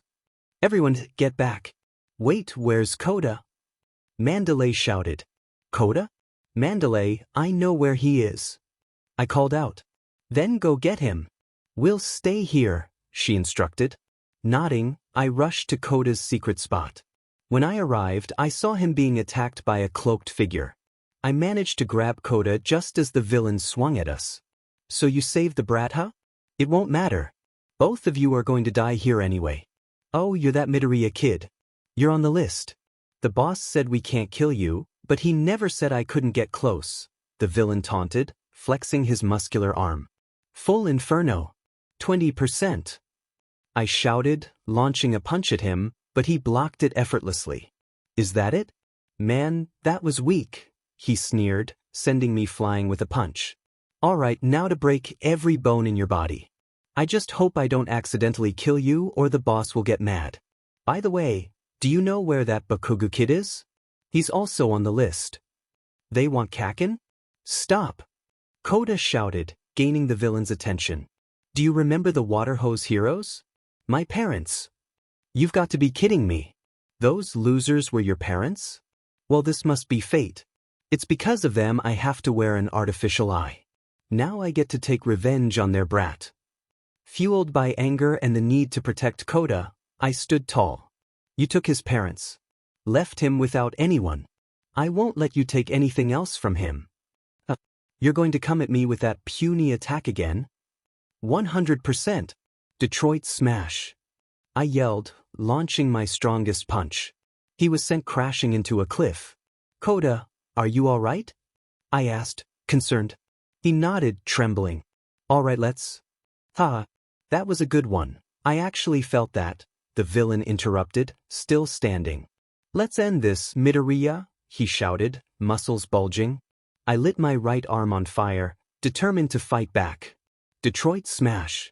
I threw my fist, but it was clear I was losing. What's wrong? That was even weaker than before. I won't let you win. Koda, run. I urged, tears streaming down my face. A true hero always finds a way for justice to be served. I'm so proud of you, Izuku. You got into UA. I love you, Izuku. I'm sorry, Mom, All Might Ochako. I couldn't become a hero. Show me your blood, the villain roared, muscles expanding. Everything began to fade to darkness. Tako's POV. Izuku! I screamed, reaching out, but he vanished. He was gone. They took him. I collapsed to the ground, tears flowing uncontrollably. Aya! I cried out in anguish. The next day, I woke up in the hospital, nursing minor injuries from the camp. My head throbbed as I tried to piece together what had happened. The door slid open, revealing Kaminari. Hey, Uraraka, you're awake, he said, followed by the rest of our class, except for Jiro, Hagakure, and Yaoyorozu. But one was missing. How are you doing? Todoroki asked. I'm fine. Just a small headache, I replied with a weak smile. Where's everyone else?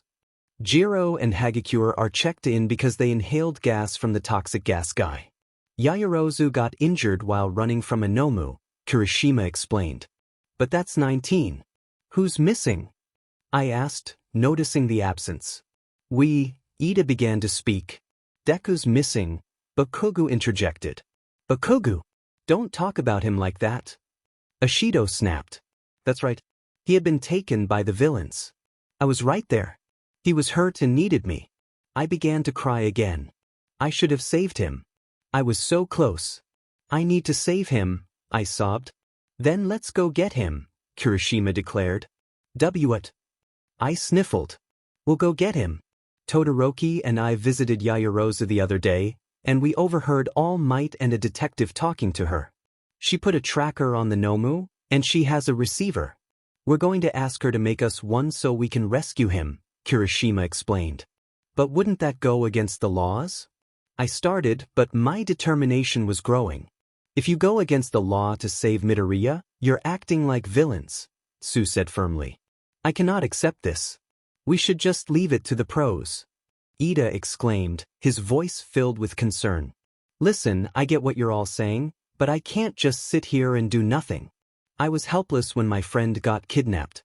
If I can't save him when I had the chance, then how can I call myself a man? Come on, Uraraka. We can save Midoriya. His words struck a chord within me. I needed to save him. I needed to get Izuku back. Hello, kids. Can you leave, please? I need to speak to Miss Uraraka, the doctor said as he entered the room. If we're going to do this, we're doing it tonight. We asked Yaoyorozu, and she said she needed to think about it, Kirishima added as he prepared to leave. What did you need to talk to me about? I asked the doctor. It's nothing too serious.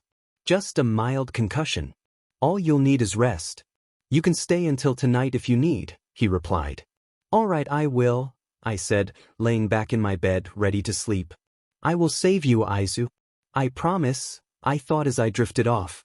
When I walked out of the hospital, I saw Kirishima, Todoroki, and Toga waiting for me. It seemed she wanted to help save him too. As we started walking, a voice called out from behind us. Hold it right there. We turned to see Ida approaching. Ida? What are you doing here? I asked. He's not the only one, another voice chimed in, and to my surprise, it was Bakugou. We're here to stop you. I understand why you want to do this, but Todoroki, of all people, I thought you would understand.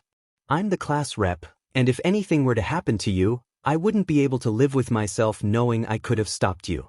I don't want you making the same mistake I did in Hosu. What is he talking about? Kirishima asked, confusion evident in his voice. I knew what Ida was referring to because Izuku had confided in me about it.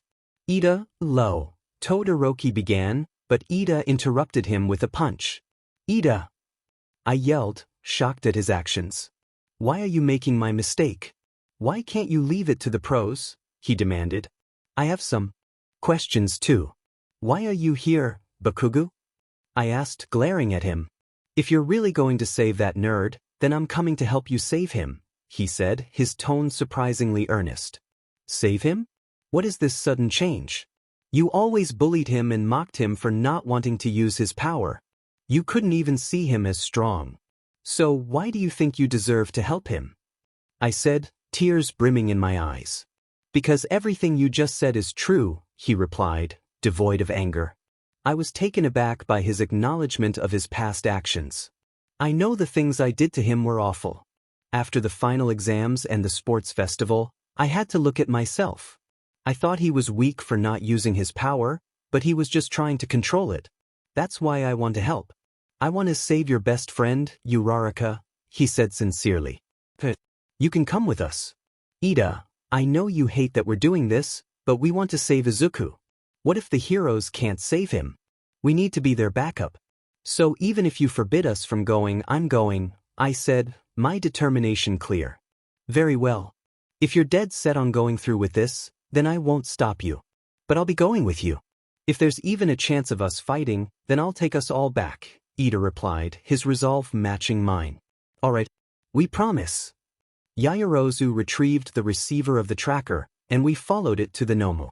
We arrived at a warehouse indicated by the receiver. Climbing on top of some boxes, we saw that the pros had already taken care of everything. All right, see? The pros took care of everything, Kirishima said, smiling. I just hope the pros saved Izuku. Hey, who's that? Bakugou pointed out a man in a suit and helmet. Who is that? And why do I feel such a sense of danger from him? Suddenly, an explosion of wind rocked the building. Holy CRP! He's that powerful? The attack took down all the pros in an instant. We then heard what sounded like a sonic boom. Izuku's POV. I felt as if my head was being trampled on. When I opened my eyes, bright lights from the ceiling greeted me. Turning my head, I saw Ochako sleeping on my leg. Memories flooded back, everything that had happened. I had tried to hurt All Might, my friends, and her. Tears began to form until I heard a voice. She hasn't left you since she was allowed in here. I turned to see Ida sitting in one of the chairs. Hey, Ida, I said weakly. Hello, Midoriya. It's good to see you're doing well. I looked down, tears welling up again. Ida, I'm not doing well. I tried to hurt All Might. I tried to hurt you, Todoroki, Kirishima, Kaken, Yaoyorozu, Toga. I tried to hurt. Your fiancé? Ida interjected. Wait, you know? I whispered urgently, not wanting to wake Ochako. She snapped you out of your berserk state with that ring of hers. Kirishima said he already knew. Before you get worried, I'm not against it. In fact, I'm happy my two closest friends are together. You two will make an excellent duo, he said, smiling. I felt unworthy of such happiness.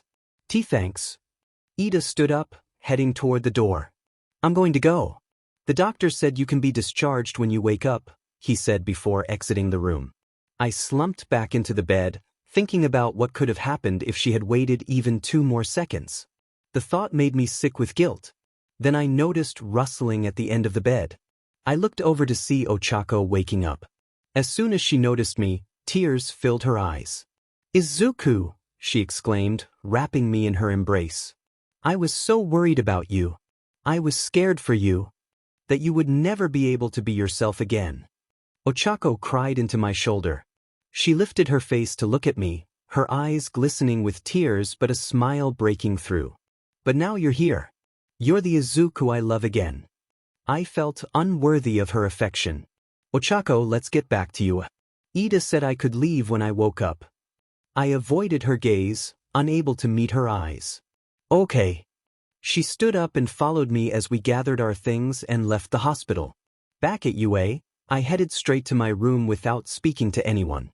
Sitting on my bed, I stared at my All Might merchandise, the memorabilia of the man I had almost harmed. I turned off the lights to avoid looking at them and locked the door, seeking solitude. Thoughts swirled in my mind, echoing the harsh words I had heard from others. Midoriya should just turn himself in already. Deku should be the name of a villain. Arsonist. Villain. Villain. Villain. In a surge of anger at myself, I activated my fire quirk. They're right. They were all right. I decided to push those thoughts aside and tried to sleep.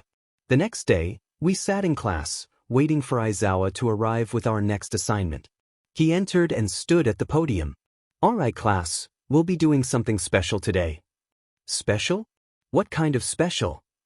Today we'll be coming up with ultimate moves. These moves will represent you, and they must be unique to you. Get your costumes on and meet me in Gym Gamma. At Gym Gamma, we found Midnight, Ectoplasm, and Cementos waiting alongside All Might. Hello, students. This is where you will develop your ultimate moves. I will provide dummies for you to practice on, Ectoplasm announced. And I will create a combat arena for each of you, Cementos added, crafting a small model of a training arena before expanding it into a larger version. Ectoplasm then created clones of himself. One more thing. The support course will be available for any costume adjustments or new support items you might need. Now get going. Everyone nodded and headed to their respective platforms. I approached my platform, contemplating how to improve my full inferno. I decided to focus on my fire quirk first. I summoned flames to my right side and aimed at a clone. Suddenly, I thought I saw Ochako. Izuku. I redirected the fire towards the ceiling to avoid hitting her. What was that? I glanced back, but it was just ectoplasm. I was just seeing things. Get a hold of yourself. I activated the fire again, but then I saw Ochako once more. Izuku, stop. My flames flickered and diminished. What are you doing? Are you going to use your fire or not? I hesitated. Sorry. I guess I'm not ready to use my fire yet. The kidnapping.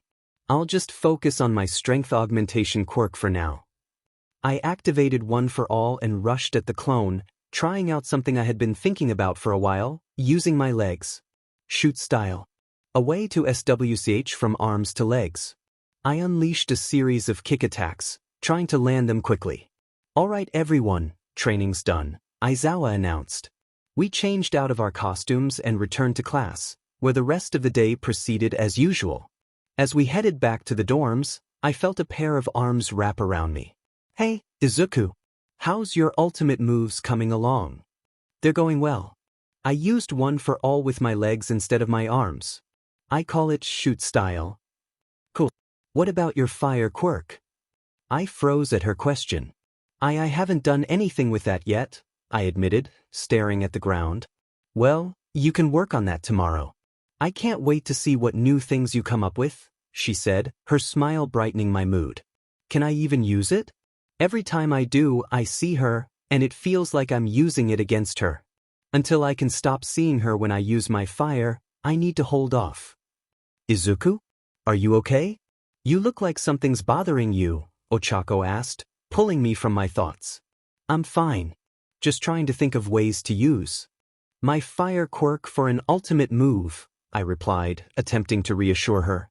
Okay, she said, a hint of worry in her voice. Tako's POV. Izuku seemed like he was hiding something. Why would he lie? I resolved to talk to him later. We reached the dorms and he headed straight to his room. Hey, Izuku? Don't you want to stay down for dinner? I asked, hoping to lift his spirits. No, thank you. I'm just going to hang out in my dorm, he replied, not even glancing back. He hadn't looked me in the eyes for more than a second since he woke up. I worried he blamed himself for what had happened. I needed to check on him. I approached his dorm room and knocked on the door. After a moment, he opened it slightly. Hey Ochako, he said weakly. Izuku, what's wrong? Why won't you look me in the eyes? You've been acting strange since you got back. Please talk to me, I urged. Finally, he met my gaze. Ochako, I think we should break up. What? Tears welled in my eyes. Please don't make this harder than it has to be. I almost hurt you, and I hate myself for letting all for one take control. I don't deserve you. I don't deserve your love, he said, tears brimming in his eyes. Please, it wasn't your fault. You had no control over your actions. All for one controlled you. I tried to reason with him. It doesn't change how I feel. I should have resisted. I can't use my fire quirk now because of it. I see you every time I use it, telling me to stop. I don't want you to burden yourself with me anymore. You deserve someone who will never hurt you. I'm sorry. He closed the door. Izuku, please. I called out, but the door locked. Midoriya leaned back against his door, and I rushed to my room, locking myself in. We both fell onto our beds, burying our faces in our pillows. Ea ahawa. We cried out, releasing all of our pent-up emotions. They spent the rest of the night crying, soaking their pillows in tears until they finally fell asleep. Time skip Izuku's POV. It had been 2 days since I broke up with Ochako, and the pain felt unbearable. I could have taken a full-force United States of Smash from All Might in his prime, and it still wouldn't hurt as much. We hadn't spoken since the breakup, and I didn't blame her. I had broken her heart. I still saw her wearing the ring I gave her, and I wished she would stop. It only reminded me of my mistake. Training had become increasingly difficult. Every time I tried to use even a small spark of my fire quirk, memories of her flooded back, along with the pain of our separation. I could only use one for all without seeing her in my mind. I wanted to unleash my fire, but I couldn't. Ochako, I'm sorry. But it's for your own good. Time skip to the dorms. Alright everyone. The licensing exam is in a few days. We should keep our energy up and train diligently, Ida announced. I glanced over to the kitchen and saw Ochako sitting with Ishido. Her head was resting on her arms, likely from crying, while Ishido rubbed her back. When Ishido noticed me, she scowled and turned back to comfort Ochako.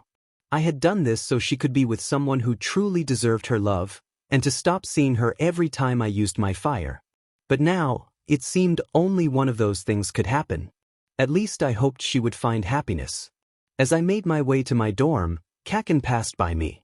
Deku, I need to talk to you. Meet me outside the dorms when everyone's asleep. What could he possibly want to talk about?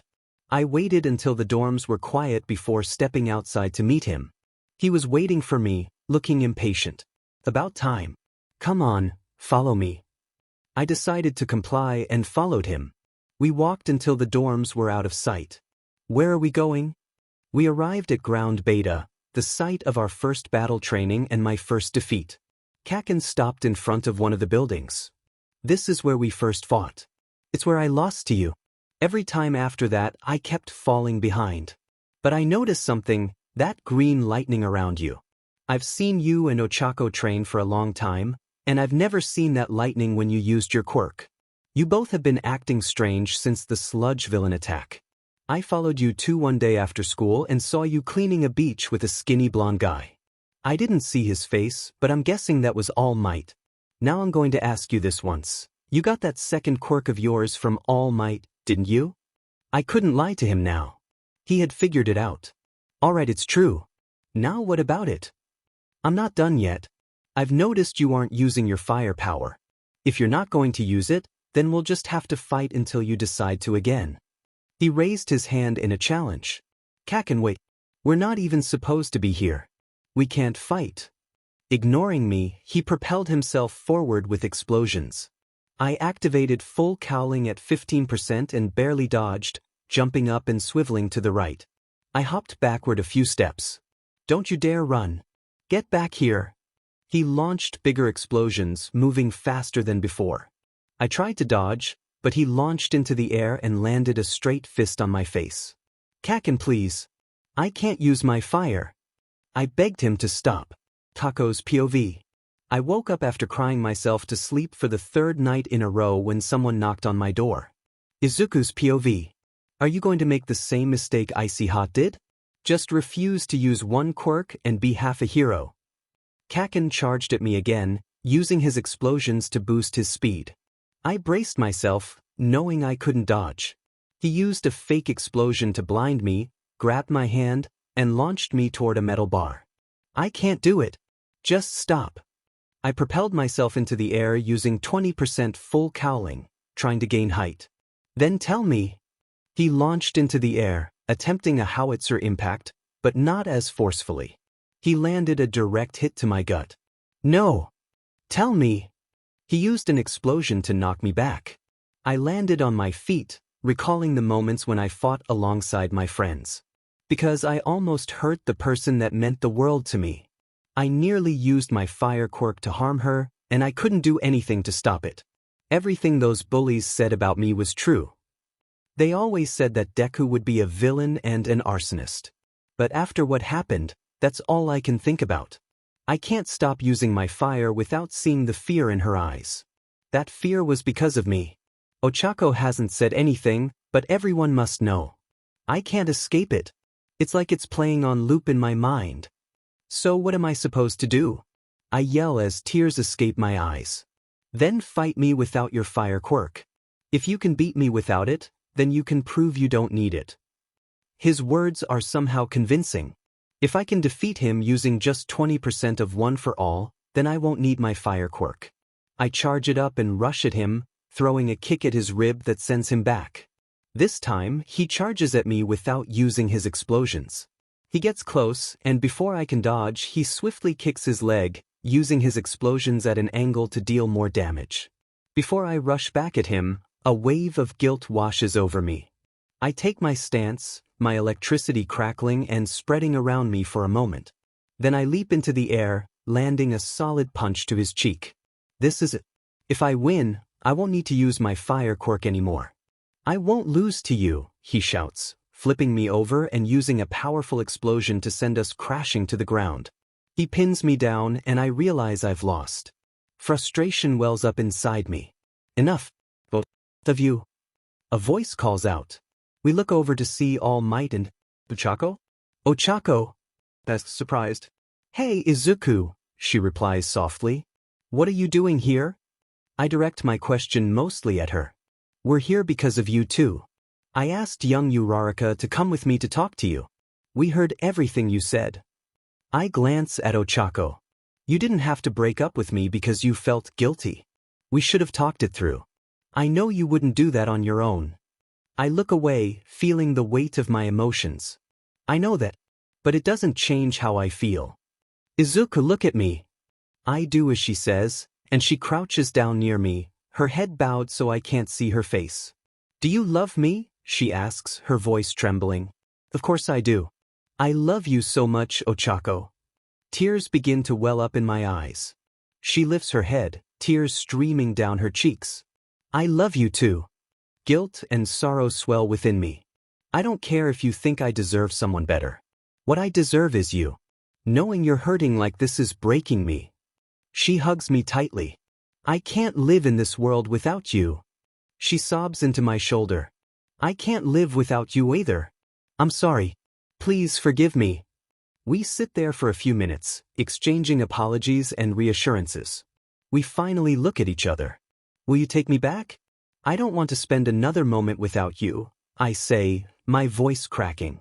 Of course, we can get through this together. I love you.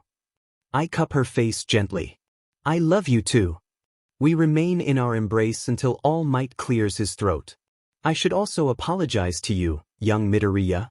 I thought that if you had one for all, you would be invincible and able to handle any situation. But your experiences with it are much different from mine. I expected you to act like an adult, forgetting that you're still a child. It's okay, All Might, I reply, standing up and taking Ochako's hand. Now that young Bakugou knows, we should tell him the full history of the quirk and how you came to be my successor, All Might suggests.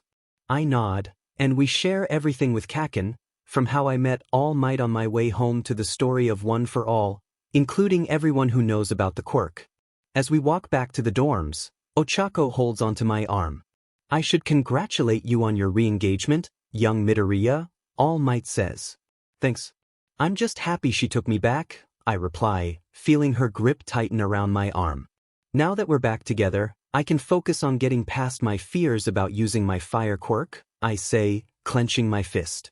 As long as we're together, we can do anything, she assures me. We finally reach the dorms and notice the lights are on. Ochako releases my arm to avoid anyone discovering our reunion.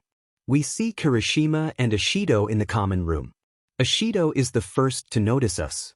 Hey, Uraraka. Then she turns to me, her expression shifting to one of anger. Midoriya, she says, her tone sharp. It's okay, Ishido. We talked and we're back together. We just need to patch things up after the attack during the rescue, Ochako explains. Ishido's demeanor softens. I'm glad you two worked things out. You really are a cute couple. Second only to Ig and I, of course. She nuzzles against Kirishima's arm. I can't argue with her, Kirishima adds with a smile. We head back to my room, and I welcome her inside. It's been a while since I've been here, Ochako says, sitting on my bed and looking around as if she hasn't seen it in ages. I'm glad you're back, I say, sitting beside her. Suddenly, she tackles me onto the bed. I also miss you holding me as if your life depended on it. I smile at her. I miss that too. We slip under the sheets, and I hold her close while she buries her face in the crook of my neck. I love you, Ochako. I love you too, Izuku. We drift off to sleep, content in each other's arms. 5 years later, I wake up feeling exhausted after yesterday's mission. I feel a weight on me and see my appealing wife, still looking amazing even in her tired state. I should get the coffee ready. She was worse than Kaken when she didn't get her coffee. I shuddered at the memory of what happened last time she missed her morning brew. I finally managed to break free from her grip and made my way to the kitchen. As I glanced at the wall, memories flooded back. The first picture was from the sports festival, a moment I would always cherish. The second was our graduation photo, and the last one captured the joy of our wedding day, easily the best day of my life. After my trip down memory lane, I prepared the coffee and settled on the couch, turning on the TV to catch the news. I wanted to see what was happening in the world of heroes. And, as of yesterday, another League of Villains subgroup was defeated and arrested by number 1 hero Deku and number 2 hero Ground Zero. Thanks to these two, the League of Villains is closer to being eliminated from causing trouble in Japan, the news anchor reported. Just then, I heard the door from our room open, and Ochako entered, wearing one of my All Might shirts. She looked adorable in it. Without a word, she headed straight for the coffee, as if it had some sort of magical hold on her. She soon made her way over to me, setting the coffee on the table. "Morning, handsome," she said cheerfully. "Morning, appealing," I replied, making space for her to sit down. She nestled against me, resting her head on my shoulder. We enjoyed the quiet moment together until she needed to get ready for work. Kaken and I had the day off to recover from our fight yesterday. I started my daily workout routine, which would have overwhelmed my younger self. Bored after a while, I decided to visit some friends. Ejiro and Mina lived nearby, so I made my way to their place. I knocked on their door, and Kirishima answered, sporting a goatee and a new mask designed to accommodate it. "Yo, Midoriya bro. What's up? I just came to see how you were doing. It's been a while since Ochako and I visited," I said. It's been a week since you visited, he replied, deadpan. Okay, I was bored and needed to get out of the house since I had the day off, I admitted. All you needed to do was say so. Come in. Hey Mina. Izuku's here, Bijiro called out. Great. I'll be there in a little bit after I change Otoko, Mina shouted from their baby's room. I stepped inside and took a seat on their couch. Ijiro brought me some tea, which I gladly accepted. So how's Okoto doing? I asked. Ijiro's face lit up. He's great. The other day he was able to copy my manly poses. He's going to be an even more manly hero than I am, he exclaimed, pride radiating from him. That's good to hear. Just then Mina entered, her hair longer since graduation, falling to her shoulders. Hey, Izuku. Congratulations on your big win yesterday. If you get a day off for defeating a subgroup from the League of Villains, imagine what you'll get for taking down the whole thing, she said. Yeah, imagine. Maybe I'll get a whole vacation, I replied, rubbing the back of my neck. Ijiro told me about Okoto copying his poses. Mina sighed. He won't let that go. I told him that's just what babies do, but he insists, no. This will be the manliest hero in the history of heroism. She mimicked Ijiro, making me chuckle. But he will. I laughed at their playful banter. Sorry, it's just that your baby is making you two have some pretty silly conversations. I wish I could have that. Have you and Ochako talked about kids? Mina asked. Yeah. We're just waiting to save up more money to afford. What? Ochako wants to help her parents with their financial issues first. And when we do have enough, we plan to move into a house instead of our apartment. But that's going to take a bit longer, I explained. Hey bro. You need to chill with that, Ijiro interrupted. Sorry, I'm working on it, I said, nervously rubbing the back of my head. That's understandable, but you should also give it a chance. You might be able to make all of those things work. Who knows, you may even get a raise for defeating that League of Villains group. Just think about it, okay? Mina encouraged. Thanks. I'll think about it. I've got other people to visit, I said, saying my goodbyes before heading to my next destination, Kaken and Himiko. After a 15-minute walk, I knocked on their door. Himiko, who was PRGT, answered first. Hey Izu. Katsuki. Izuku's here. Great, just what I need. Kaken said sarcastically from somewhere inside. I stepped in and found Kaken in his at-home gym, working out. Hey Kaken. How are you? You're bored because you don't have anything to do and round face is at work, so you decided to visit. Am I right? He said, finishing his set. Right on the dollar, I replied, feeling a bit defeated. Great. You only visit when you're bored. I feel so honored, he said, wiping off his sweat. Come on, Kaken. You know me better than that. I wanted to see how you're doing after our win yesterday. He finally looked me in the eyes. I'm doing fine. Very sore, but nothing a little working out won't fix, he said. Anyway, I wanted to see how Himiko is doing with the PRGNCY. Do you know the gender yet? I asked excitedly. Yeah. It's going to be a boy, he said with a smirk. Congratulations. I said, genuinely happy for him. Thanks. So when are you and Roundface going to have one? He asked. We're waiting for the right time, I replied. A hand rested on my shoulder. Listen, Deku. You two have known each other since the first grade, started dating in high school, and got married before any of us. Trust me, you're ready, he said with a sincere smile. Thanks, Kaken.